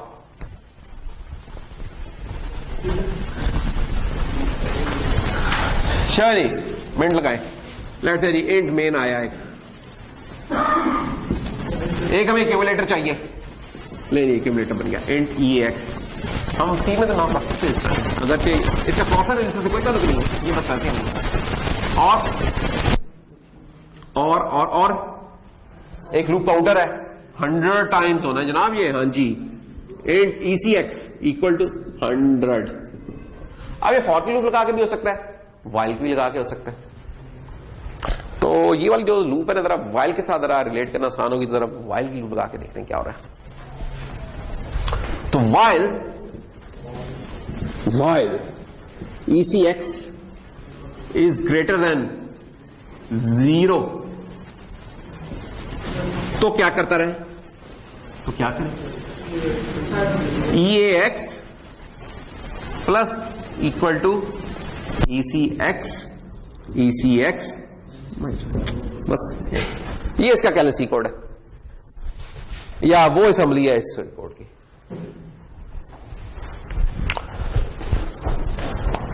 फर्क क्या हो रहा है? फर्क ये हो रहा है कि माइनस माइनस यहां होता हुआ आपको नजर नहीं आ रहा। क्यों नहीं हो रहा? क्योंकि लूप की इंस्ट्रक्शन बिहाइंड द सीन ये काम कर रही है। देखिए ना, ये वाला ऑपरेशन ये वाला हो गया, ये ऑपरेशन ये वाला हो गया। ठीक है, अब जो चीज मिसिंग थी, एक तो ये चीज मिसिंग है, ये वहां नहीं नजर आ रही है हमें। ये चीज नजर आ रही है, ये भी नजर आ गई, ये भी, ये वही है जो कि ये वाली है, और ये चीज नजर नहीं आ रही। ये दो चीजें नहीं नजर आ रही हमें। ये कौन कर रहा है? ये लूप की इंस्ट्रक्शन ये वाला काम कर रही है। ये वाली इंस्ट्रक्शन ये क्या कर रही है? ये ECX में से एक डिक्रीमेंट कर रही है, और उसके बाद चेक भी कर रही है कि अगर 0 हो गया तो भाग जाओ, नहीं तो जंप लगा के L1 पे आ जाओ। ये काम हो रहा है। असेंबली के अंदर कोई ब्रैकेट्स का कॉन्सेप्ट नहीं है, वहां लेवल्स होते हैं। जबकि यहां हमारे पास ब्रैकेट्स हैं जो कि बता रही हैं कि यार ये समझो कि किस्म का L1 है इसका, ये ब्रैकेट स्टार्ट ब्रैकेट। क्या होता है? ये उठ के इस जगह पे आता है जब लूप चलती रहती है। तो ये हमारी लूप की इंस्ट्रक्शन है। इसमें कोई क्वेश्चन है तो बताएं। मैं कहा ये अगर चीज अगर हमने इसका सी का कंस्ट्रक्ट बना लिया तो कोई इसमें कहानी नहीं रहती। योर टर्न, यानी कि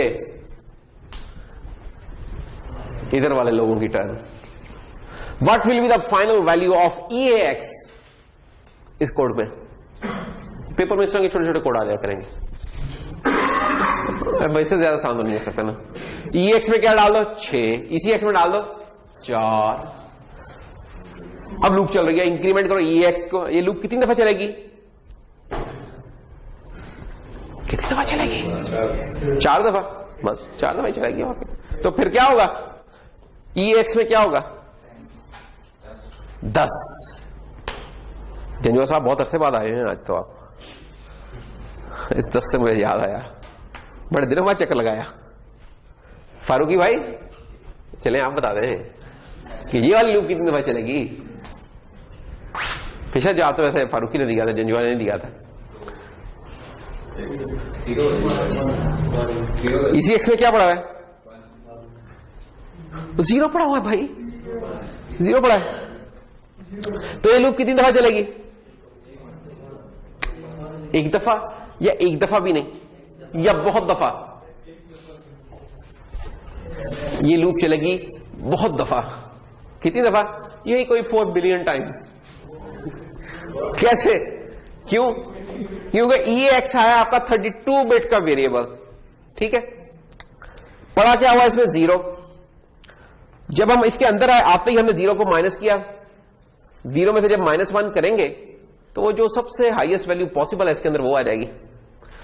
फिर वो वाली वैल्यू यहां के चेक हो रही कि जीरो तो नहीं है, जो कि नहीं है, फिर चलेगी, फिर एक चलती रहेगी और फिर लेकिन एक टाइम आएगा जब रुक जाएगी। चलेगी कितनी दफा?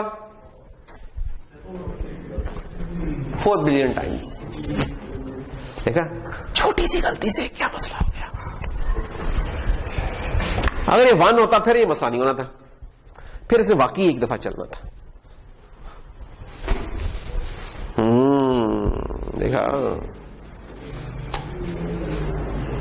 What will be the final value of EX? ये इंटरेस्टिंग है जी फवाद जी।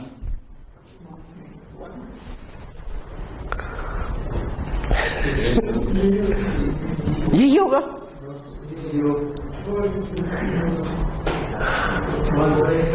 बस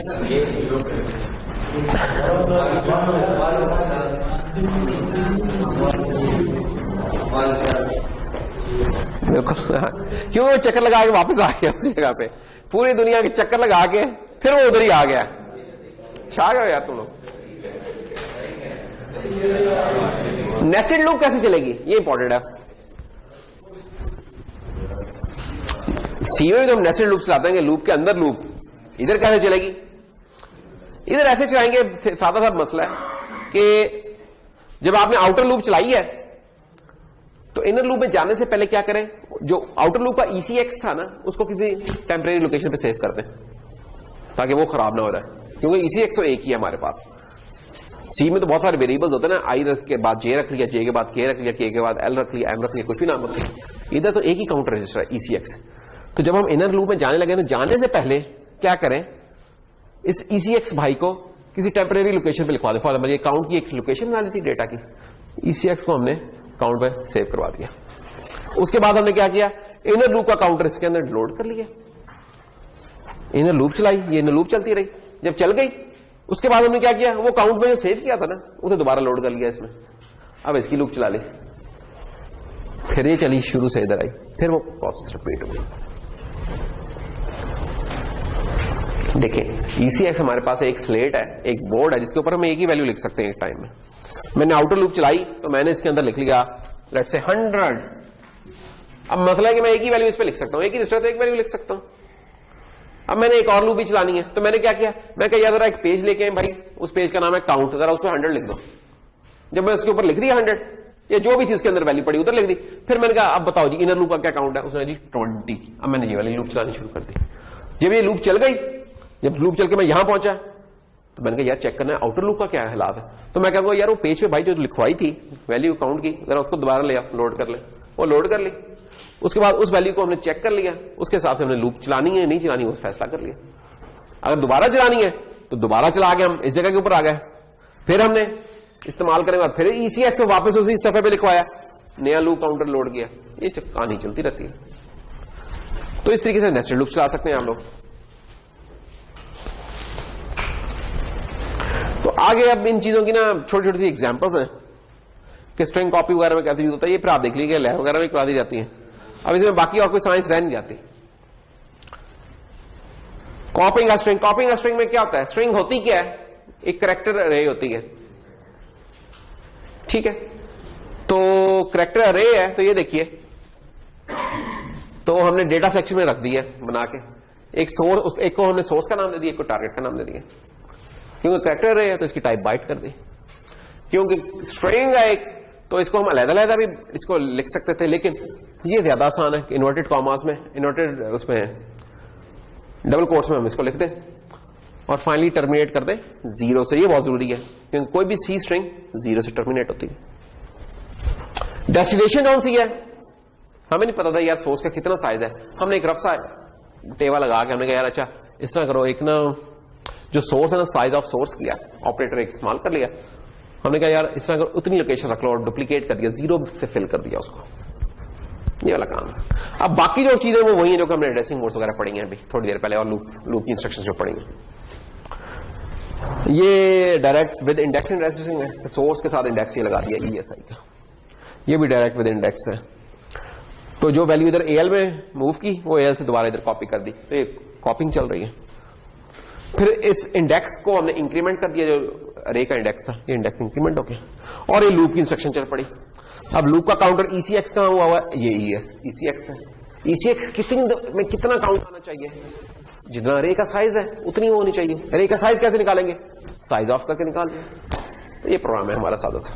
तो इस तरह का कोई आपको प्रोग्राम कहा जा सकता है, याद रहा कि प्रोग्राम बना दें, या इस तरह का प्रोग्राम हम दे देंगे, कहेंगे इसका जरा सी कोड लिख दो, या सी कोड दे देंगे, कहेंगे इसका प्रोग्राम लिख दो। क्यों नहीं रकीब, सही है ना, नींद ज्यादा गहरी आए तो बता देना।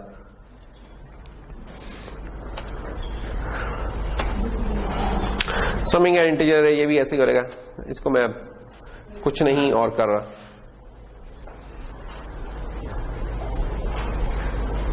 ये वही चीज जो लूप की मैं बता रहा था ना कि यार जो एड्रेस के हमें तो नहीं पता होता कि वो ऑफसेट क्या पड़ा हुआ है, सिमिलर खुद से ढूंढ लेता है। ये देखिए अब ये जो हमने लेबल लगाया था ना L1 का, एक्चुअल इस जगह पे एड्रेस क्या आना चाहिए था, ये वाला, लेकिन हमें नहीं पता था क्या एड्रेस है, ठीक है। तो ये असेंबलर खुद से निकाल के ये एड्रेस को इस्तेमाल किया करेगा लूप इंस्ट्रक्शन के अंदर, ठीक है, जो जंप हो रही है उसके अंदर।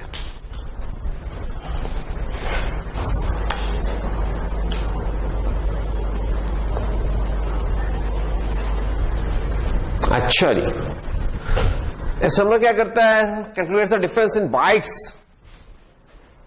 पीसी रिलेटिव, पीसी क्या होता है, पीसी का लफ्ज क्या यूज हो रहा है यहाँ, पीसी स्टैंड्स फॉर, बहुत दफा जिक्र किया, पीसी प्रोग्राम काउंटर। तो प्रोग्राम काउंटर के रिलेटिव ये ऑफसेट निकाल रहा है, तो जो भी इस प्रोग्राम काउंटर उसके रिलेटिव ऑफसेट निकाल रहा है, ये रिलेटिव एड्रेसिंग है, पीसी रिलेटिव एड्रेसिंग इसको बोलेंगे। सो प्रोसेसर क्या करता है, adds the PC relative offset to the instruction pointer, जो इंस्ट्रक्शन पॉइंटर है जिसमें नेक्स्ट इंस्ट्रक्शन का एड्रेस होता है उसमें ये ऑफसेट ऐड कर देता है जब लूप की इंस्ट्रक्शन चला रहा होता है। अब आपने ये बताना है, अब ये सवाल है कि if a PC relative offset is encoded in a single signed byte, signed byte क्या है कि पॉजिटिव भी आ सकता है वो ऑफसेट और नेगेटिव भी हो सकता है। तो उन्होंने ये पूछा है कि लार्जेस्ट पॉसिबल पीछे की तरफ जंप कितनी हो सकती है, आगे की तरफ कितनी जंप हो सकती है, ये आप बता सकते हैं अगर आपको पता है कि यार एक साइंड बाइट में मैक्सिमम नंबर कितना हो सकता है और मिनिमम नंबर कितना हो सकता है। ये कई दफा हमने जिक्र कर लिया हुआ इस चीज का। साइंड बाइट जो होती है हमें पता है मोस्ट सिग्निफिकेंट बिट तो उसकी साइन के लिए होती है, बाकी रह गई 7 बाइट्स। तो मैक्सिमम जो पॉजिटिव नंबर होता है वो होता है 2⁻7 -1, ये मैक्सिमम पॉजिटिव नंबर है। और मिनिमम नंबर क्या हो सकता है, वो भी 2⁻7 है नेगेटिव, क्योंकि 2's कॉम्प्लीमेंट में होते हैं, तो ये बन जाते हैं आपके। तो ये चीज क्या हो गई, ये चीज होगी आपकी 127 और ये चीज होगी आगे, तो -128 आपका मैक्सिमम बैकवर्ड जंप है, 127 आपकी मैक्सिमम फॉरवर्ड जंप है। ये किस जगह की जंप की बात हो रही है, इस जगह की बात हो रही है कि फॉर एग्जांपल आप इस जगह के ऊपर थे, ये इंस्ट्रक्शन आप एग्जीक्यूट कर रहे थे, ये जो अभी चीज मैंने बताई है 128 प्लस या -7, आप इस इंस्ट्रक्शन से पीछे 128 बाइट्स से आ सकते हैं या इस इंस्ट्रक्शन से 127 बाइट्स आगे आ सकते हैं, उससे ज्यादा नहीं। अच्छा वो 127 बाइट्स कैसे कैलकुलेट हो गए वो देखें। अब इस इंस्ट्रक्शन का साइज कितना है, 1 बाइट 2 बाइट्स इसकी हो गई, ये 4 बाइट्स। अगर आपने इस जगह पे आने तो आप 4 बाइट्स पीछे आए हैं बेसिकली, ठीक है। इस जगह से अगर आप इस जगह पे आए तो आप कितने, नहीं 4 में नहीं बल्कि 4 ही हैं, 2 तो इसके हो गए, हाँ ठीक है। अगली इंस्ट्रक्शन E-4 करके हम A पे आ गए वापस, ठीक है, 14 में से 4 गया 10 पे आ जाएंगे, तो इस पे आ गए। अच्छा अब ये क्या है, ये इंस्ट्रक्शन का बाइट्स है, मशीन कोड है उसका, 1 बाइट 2 3 4 5, इसका मतलब ये जो इंस्ट्रक्शन लिखी हुई है ना ये 5 बाइट्स की इंस्ट्रक्शन है। तो अगर मैंने इस जगह पे आना था तो 9 बाइट्स की जंप हो जानी थी, और अगर इसे और पीछे चले जाता तो 9 और 5 14 बाइट्स की यूनिट। तो ये हम उन जंप्स की बात करें कि हम प्रोग्राम में एक लेवल तक पीछे जा सकते हैं या एक लेवल तक आगे जा सकते हैं लूप इंस्ट्रक्शन इस्तेमाल करते हुए।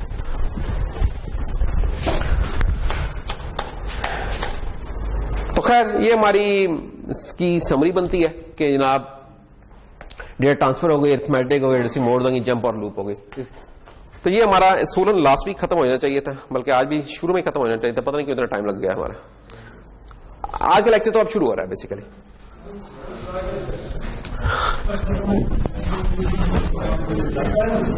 टाइम तो बेटा भी बहुत पड़ा आज, अल्लाह ताला ने बहुत बरकत डाली हुई टाइम। जिस दिन क्विज होता है उस दिन मैंने देखा बड़ी बरकत होती है टाइम में।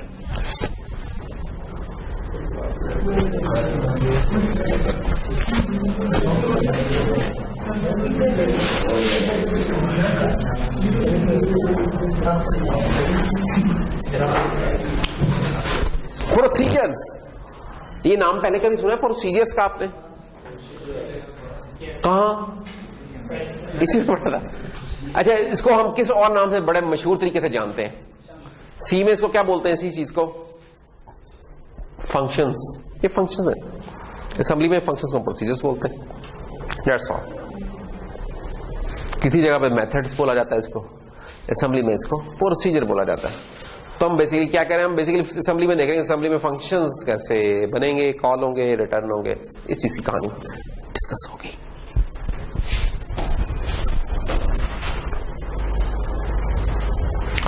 फंक्शंस की जब भी बात होती है तो सबसे पहले जैसे पिक में भी हमने स्टैक के बारे में पढ़ा था, तो हमें यहां भी स्टैक का पता होना चाहिए कि स्टैक क्या होता है। और इसके स्टैक के बारे में आप लोग बहुत अच्छे तरीके से जानते हैं। डेटा स्ट्रक्चर में भी आपने स्टैक पढ़ा, पिक वाले केस में भी स्टैक पढ़ा, और फिर स्टैक आ गए। तो स्टैक क्या होता है? मशहूर है जमाना, लास्ट इन फर्स्ट आउट। जो आखिर में आया वो सबसे पहले गया, ऐसा ही है।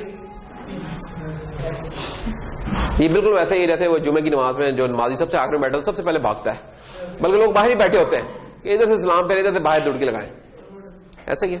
तो ये भी ऐसा ही है, लास्ट इन फर्स्ट आउट। ठीक है ना, कि इधर से चीज खत्म हुई नहीं, इधर से बाहर निकले नहीं। तो लीफ और लाइफ है जो भी, इसको just you can say it in the end. एक फाइफो होते हैं, फाइफो होते हैं आपकी queues, basically first in first out, जो पहले आया वो गया। जैसे जो सीएनजी की लाइनें हों, बिल जमा कराने की लाइनें हों, जो फाइफो बेस्ड है, ये कुछ लाइफो बेस्ड है हमारे ऑपरेशन। तो इसमें कौन से ऑपरेशन सपोर्टेड है? पुश और पॉप के, ये भी हमें पता है। और ये ऑपरेशन जो सपोर्टेड होते हैं from the top of the stack होते हैं, साइड वाइज नहीं एंट्री होती है इसमें। अरेज जो सी होती है वो रैंडम एक्सेस हो सकती हैं, कोई भी आइटम पकड़ के उसका इंडेक्स है मुझे रीड कर सकते हैं। स्टैक में ऐसा नहीं होता, स्टैक में सिर्फ हम टॉप से ही रीड कर सकते हैं, टॉप से राइट कर सकते हैं। एक फायदा भी है इसका, एक नुकसान भी है। फायदा ये है कि इससे फायदा ये होता है कि इसको इस्तेमाल करना बहुत आसान होता है, हमें फिक्र ही नहीं करनी पड़ती। हम कहते हैं ये लो यार एक वेरिएबल स्टोर कर रहा है, वो खुद ही संभालता रहता है, यार ये ले अगला, ये अगला, ये अगला, थ्रो करते रहते वो रखता रहता है। फिर लेकिन हमने ये ध्यान रखना है कि जिस ऑर्डर में हमने रखवाए हैं उसी ऑर्डर में वो चीजें दोबारा रिट्रीव करें। यार वो जो सबसे आखिर में था भाई वो ले आ पहले, फिर उससे अगला ले आ, फिर उससे अगला ले आ। अब ये जितनी भी मैंने डिस्कशन किया इसमें मैंने ये नहीं बताया कि किस एड्रेस के ऊपर जाके इसको स्टोर करें। तो स्टैक का सबसे बड़ा फायदा क्या है? इन इंस्ट्रक्शंस का सबसे बड़ा फायदा कि इनमें एड्रेस भी बताना होता है हमें कि किस एड्रेस पे डाल रहे हैं। बाकी चीजों में हमें एड्रेस बताना पड़ता है। जैसे मूव की इंस्ट्रक्शन जब भी लिखी है मुझे बताना पड़ा कि यार उसकी डेस्टिनेशन कौन सी है। यहां मुझे डेस्टिनेशन नहीं बतानी होती, या पॉप के केस में सोर्स नहीं बताना होता, इसे खुद से पता होता है कि किस जगह से लेके आना है। ये बहुत आसानी आ जाती है इससे, उसकी वजह से इसका यूज बड़ा इंपॉर्टेंट है, बहुत यूज होता है ये विदाउट, यानी कि इवन केस में कुछ लिमिटेशन उसके बावजूद बहुत यूज है अपनी ईज की वजह से। स्टैक की कोई कैपेसिटी होगी,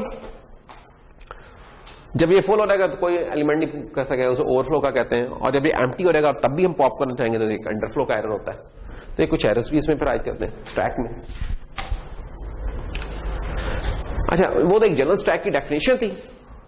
यहां हम अब अगर इंटर प्रोसेसर के दुनिया में आए तो यहां हम कहते हैं एक रन टाइम स्टैक होता है हमारा, रन टाइम स्टैक। ये रन टाइम स्टैक क्या होता है? बेसिकली बिहाइंड द सीन तो जो इंप्लीमेंटेशन होती है स्टैक, आप लोगों ने शायद इंप्लीमेंट किया होगा कि स्टैक को हम इंप्लीमेंट कर सकते हैं एज ए अरे के तौर पर इंप्लीमेंट कर सकते हैं। इसको करने वाले तो लिस्ट के तौर पर भी कर सकते हैं, लेकिन सबसे इजीएस्ट इंप्लीमेंटेशन इसकी अरे वाली होगी। और जब अरे की बात होती है तो अरे हमें पता है कि कंटिग्यूअस होती है, कंसेक्टिव मेमोरी लोकेशंस होती हैं। अच्छा, ये रन टाइम स्टैक कौन बनाता है? ये प्रोसेसर बना रहा होता है यूजिंग 2 रजिस्टर्स। कौन कौन से रजिस्टर्स जिनका आज तक अभी तक हमने थोड़ा थोड़ा जिक्र किया था, ज्यादा नहीं आपको मैं बताता था कि यार ये जनरल पर्पस में नहीं आते। कौन से? एक तो सेगमेंट रजिस्टर है, एसएस, जिसे स्टैक सेगमेंट बोलते हैं, ठीक है।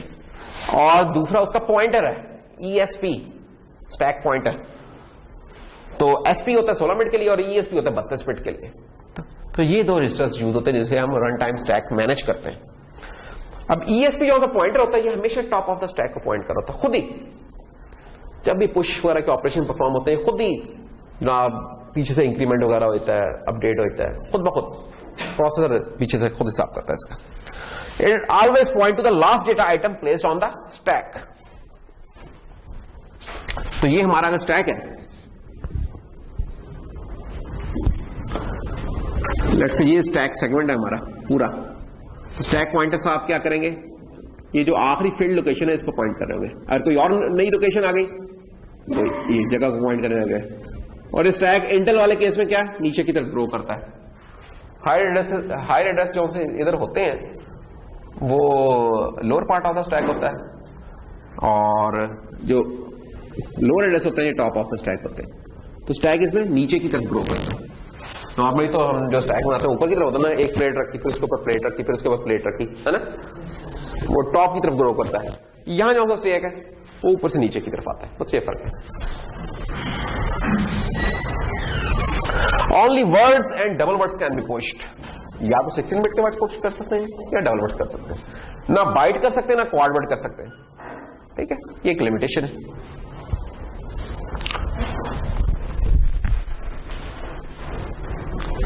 ये पिक्चर आ गई हमारे इसकी। असेंबली में डायरेक्टिव हमने देखे, एक डेटा का डायरेक्टिव था, एक कोड का डायरेक्टिव था और एक स्टैक का भी डायरेक्टिव होता है। ये डायरेक्टिव बताता है कि आप अपने प्रोग्राम में कितनी स्टैक के लिए मेमोरी रखना चाहते हैं। तो ये 1 किलोबाइट, 4 किलोबाइट, 16 किलोबाइट कुछ ऐसी होती है जो कि वैल्यू आप लिख देते हैं। डॉट स्टैक लिख देते हैं और उसके आगे जो आप वैल्यू लिख देते हैं उतना स्टैक बन जाता है। अगर आप कुछ नहीं लिखते तो डिफॉल्ट वैल्यू ले लेता है जो कि नॉर्मली 4 किलोबाइट की मेरे ख्याल में होती है। नहीं तो जो आप लिखते हैं उसके मुताबिक वो बना लेता है। और इसको हम डायनामिकली चेंज करते हैं। जब प्रोग्राम चल रहा है उस वक्त भी हम इसको बढ़ा या कम कर सकते हैं। जो स्टैक पॉइंटर है इसको ऑपरेटिंग सिस्टम इनिशियलाइज करके देता है, हमारा इसमें कोई रोल नहीं था, हमने इसे नहीं छेड़ना होता स्टैक पॉइंटर को, ठीक है। तो टिपिकल वैल्यू ये होती है, इस जगह स्टैक होता है हमारा। The memory below ESP is free, यानी कि अगर हमारा टॉप ऑफ द स्टैक ये है तो इससे नीचे जो मेमोरी पड़ी है सारी फ्री पड़ी हुई है, ठीक है।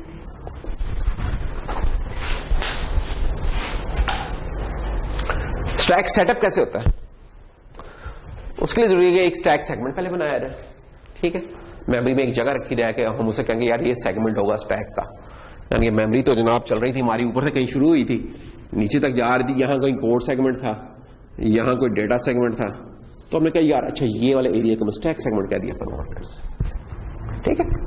और EIP को फिर ऑपरेटिंग सिस्टम इनिशियलाइज करता है। EIP फिर यूं चलेगा नीचे से कड़िंग कड़िंग नीचे की तरफ, ये काम होगा।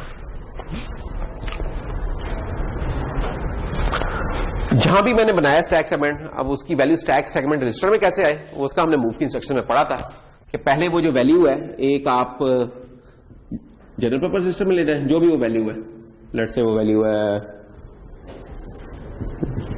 और फिर इस वैल्यू को मूव करवा के आप स्टैक सेगमेंट में ले लें, ठीक है। अच्छा, load the stack pointer for the stack into the ESP register. अब स्टैक पॉइंटर में पहली दफा वैल्यू कोई लोड करनी है तो वो भी मूव करवा के कर सकते हैं हम, ठीक है। नहीं तो ये LSS की इंस्ट्रक्शन होती है, ये भी हम यूज कर सकते हैं, ये एक ही ऑपरेशन कर देती है परफॉर्म। ये स्टैक का स्ट्रक्चर फिर आ जाएगा जनाब हमारे पास। स्टैक सेगमेंट ये जिस तरह हमने बनाया, बॉटम ऑफ द स्टैक हमेशा ऊपर होता है और टॉप ऑफ द स्टैक सबसे नीचे होता है। जो आखिरी फील्ड लोकेशन होती है वो that is top of the stack. ESP register में उस टॉप ऑफ द स्टैक का एड्रेस होता है बेसिकली। ESP हमेशा जो टॉप ऑफ द स्टैक होता है उसको पॉइंट कर रही होती है।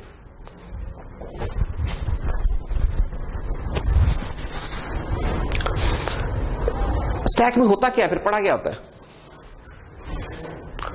एक तो इसमें जो भी आप लोकल वेरिएबल्स बनाते हैं ना वो हमेशा स्टैक के ऊपर बनते हैं।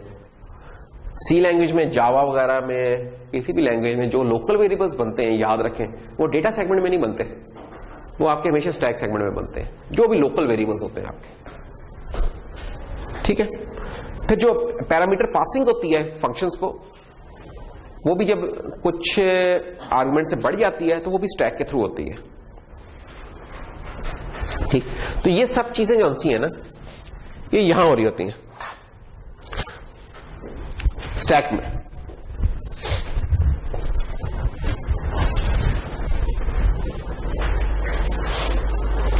अच्छा, एक और रजिस्टर भी था जो मिस हो गया हुआ है। एक तो एसएस था रजिस्टर, एक था ईएसपी और एक है ईबीपी। ईबीपी में क्या होता है? ईबीपी में ना पड़ा होता है एड्रेस, पड़ा होता है किस जगह का, जहां से कॉल होके आया होता है, उससे अगली लाइन का एड्रेस पड़ा होता है ईबीपी में। तो रिटर्न एड्रेस पड़ा होता है ईबीपी में। तो ईबीपी को भी हम खुद से ख्वामखा में नहीं छेड़ते, उस वक्त छेड़ते हैं जब हमने वापस रिटर्न करना होता है उस के अंदर, कॉल्ड फंक्शन के अंदर, जो पेरेंट फंक्शन होता है उसके अंदर जाना। इसको अभी हम आगे देख लेते हैं कि कैसे काम कर रहा होगा। अच्छा, इंस्ट्रक्शंस कौन सी है? तो अगर मैं जस्ट क्विकली अगर इसका वो कराऊं, रिविजिट कराऊं, तो हमने देखा कि स्टैक क्या होता है, इसकी डेफिनेशन क्या है, कौन से बेसिक ऑपरेशन है पुश पॉप के। रन टाइम स्टैक, जो कि इंटेल में हम कहते हैं रन टाइम स्टैक, वो कैसे डिफाइन किया जाता है, कौन से उसमें रजिस्टर्स यूज हो रहे हैं, वो रजिस्टर्स क्या फंक्शनलिटी परफॉर्म कर रहे होते हैं। स्टैक के लिए मेमोरी एलोकेट किससे होती है? स्टैक के डायरेक्टिव से होती है। स्टैक पॉइंटर को कौन इनिशियलाइज करता है? ऑपरेटिंग सिस्टम इनिशियलाइज करता है। ठीक है। अगर हमने खुद से इनका कंट्रोल लेना चाहते हैं तो खुद से फिर हमें करना होगा, तो फिर स्टैक सेगमेंट के अंदर खुद से एड्रेस डालना होगा, और ईएसपी को भी फिर खुद से करना होगा अगर हम ये काम खुद से करना चाहते हैं, नहीं तो ऑपरेटिंग सिस्टम तो करके दे ही रहा है हमें। स्टैक का स्ट्रक्चर ये हमने देख लिया। अब हम देखना चाह रहे हैं कि यार ये जो स्टैक बन गया है या बना बनाया हमें मिल रहा है, इसको इस्तेमाल कैसे करना है। इसके लिए दो इंस्ट्रक्शंस हैं, और भी हैं कुछ इंस्ट्रक्शन, लेकिन मशहूर तुम्हारा ये है पुश और पॉप। पुश के साथ हम सोर्स बताते हैं, पॉप के साथ डेस्टिनेशन बताते हैं, जिसमें पॉप होकर चीज आए। ठीक। सोर्स कौन सा है ये हमने अभी बताया था थोड़ी पहले, ये 2 बाइट्स का होगा या 4 बाइट्स का होगा, इससे कम नहीं हो सकता, इससे ज्यादा नहीं हो सकता। क्या क्या पुश हम करवा सकते हैं? General purpose register, segment registers, memory operands, immediate value, कुछ भी इनमें से पुश करवा सकते हैं हम स्टैक के ऊपर, कुछ भी करवा सकते हैं। पॉप अलबत्ता किसमें हो सकता है? पॉप इमीडिएट में तो कुछ भी नहीं हो सकता, इमीडिएट कभी भी आपका डेस्टिनेशन इमीडिएट तो निकल गया आपका। अच्छा, सेगमेंट रजिस्टर्स हो सकते हैं, सिर्फ कोड सेगमेंट पॉप नहीं हो सकता, बाकी तमाम सेगमेंट रजिस्टर हो सकते हैं, और जनरल पर्पस रजिस्टर्स हो सकते हैं। ठीक है। और मेमोरी में भी हम पॉप करवा सकते हैं। हाँ, बस कर रहे हैं हम भी, बिल्कुल बस हम भी खत्म होने वाले हैं। बस ये हाँ, बस ये, और बस इसके बाद हाँ, बस यही करना है। हाँ, हमारा भी खत्म हो गया। यही जो इंस्ट्रक्शन लिखी है उसका एग्जैक्ट सिंटैक्स लिख दिया कि यार सोर्स 32 है। अब इसमें बताने वाली कोई बात नहीं है, तुम लोग कहते हो तो बताते हो, ये रीडिंग है। क्या है इसने क्या करना है?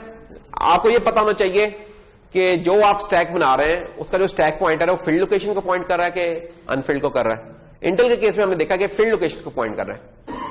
अगर एक फील्ड लोकेशन को पॉइंट कर रही है कोई चीज, जैसे ये फील्ड लोकेशन इसको पॉइंट कर रहा है, और मैं कोई नई वैल्यू डालना चाहता हूं, तो सबसे पहले मुझे क्या करना पड़ेगा? अगली खाली लोकेशन में लेके जाना पड़ेगा। ठीक है। क्योंकि इसका स्टैक नीचे की तरफ ग्रो करता है, डाउनवर्ड एड्रेसेस की तरफ, इसका मतलब मुझे डिक्रीमेंट करना पड़ेगा। तो डिक्रीमेंट मैं 4 करूंगा, तो -4 करके ये मैं नीचे की तरफ आ गया, और अब इस जगह के ऊपर वो मैं सोर्स लिखवा दूंगा। तो ये पुश सोर्स 32 की इंस्ट्रक्शन ये वाले 2 काम खुद से कर रही है, आपको नहीं करना पड़ रहा है, ये अच्छी बात है, वो खुद से कर लेगी ये वाले काम कि ईएसपी को डिक्रीमेंट कर देगी by 4, और जो नई जगह आई है खाली उसके ऊपर वो सोर्स को पुश कर देगी। ठीक है ना। 16 बिट के केस में वहां डबल वर्ड था तो 4 से डिक्रीमेंट हुआ है, 16 बिट के केस में 2 बाइट से डिक्रीमेंट हो जाएगा। तो ये फर्क है। अब देख सकते हैं यार, इससे ज्यादा आसान अब क्या हो सकता है। ये एग्जांपल्स है। Push EAX, suppose we execute push EX। EX में क्या पड़ा हुआ है? वो कुछ पड़ा हुआ है, EBX में भी कुछ पड़ा हुआ है। अब ये कैसे होगा? अब ये देखिए हो क्या रहा है, ये इंटरेस्टिंग है। ESP पॉइंट कर रहा है इस जगह के ऊपर। तो अब आपने ये बताना है जंजुआ जी, जाने से पहले एक सरल सवाल, ये जो EX है ये किस लोकेशन पर आएगा, इस जगह पे, इस जगह पे, इस जगह पे, इस जगह पे, इस जगह पे? गलत। बैठे अभी, अब जरा देखें क्यों इस तरह। बस 1 मिनट रुक जाओ, कोई बात नहीं, कुछ नहीं होता, बहुत ज्यादा इमरजेंसी में आ गए भाई। ईएसपी हमेशा फील्ड लोकेशन को पॉइंट कराता, तो ईएसपी पहले डिक्रीमेंट करेगा, नीचे आएगा, ठीक है। तो ये डिक्रीमेंट करके नीचे आएगा, और ये वाली चीज फिर क्या हुआ, इस जगह के ऊपर लिखी गई, ठीक है। अब जाओ, उसके बाद ये हुआ तो और नीचे आ गया, अगला हुआ और नीचे आ गया। तो ये अभी थोड़ी देर पहले बताया था कि फील्ड लोकेशन को पॉइंट कर रहा होता है। स्टैक ग्रो डाउनवर्ड्स, और पॉप इससे उल्ट होता है।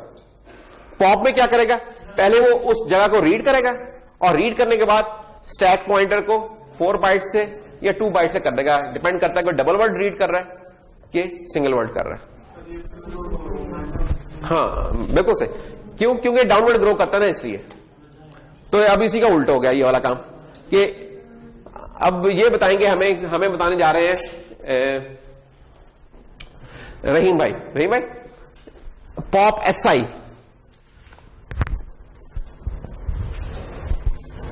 क्या होगा, फिर पॉप डीआई भी है। पहले तो ये बताओ कि 2 बाइट्स का रीड हो रहा है कि 4 बाइट्स का रीड हो रहा है? 4 बाइट उस वक्त होता अगर ई लिखा होता इनके साथ, ESI EDI होते तो फिर 4 बाइट का होना था, वो नहीं लिखा। इसका मतलब एक वर्ड का, यानी कि 2 बाइट्स का रीड हो रहा है। तो इसका मतलब क्या होगा कि 2 बाइट्स रीड करेगा और इंक्रीमेंट करेगा, फिर 2 बाइट्स रीड करेगा और इंक्रीमेंट करेगा। तो इसका मतलब ये वाली लोकेशन हमारी इस्तेमाल हो रही होगी इन केसेस में। ये देखिए एसआई में क्या आ गया हमारा, B6 1D 2 बाइट्स आ गई, और DI जब पॉप DI करवाएंगे तो 0009 आ गया, ठीक है। और ESP फिर क्या होगा, बेसिकली 2 जमा 2 लोकेशंस इसके लिए गया और 2 इसके लिए गया, तो कुल 4 करके पीछे चला गया। अगर यही हमने EDI किया था तो एक ही दफा में पूरी की पूरी रीड हो नहीं थी और इधर आना था, और फिर अगले में पूरा होना था रीड और इधर आना था, ठीक है। तो ये एक बड़ी अच्छी टेक्निक है। अगर आपने 2 शॉर्ट्स को एक इंटीजर बनाना हो या एक इंटीजर को 2 शॉर्ट्स बनाने हो ना, तो हमने यूनियंस पढ़ी थी, हमने बिट पैकिंग्स पढ़ी थी। एक और ये बड़ी इंटरेस्टिंग टेक्निक है जिससे आप कंबाइन कर सकते हैं और उनको अलग-अलग कर सकते हैं, पुश और पॉप करके। तो दैट्स ऑल फॉर टुडे।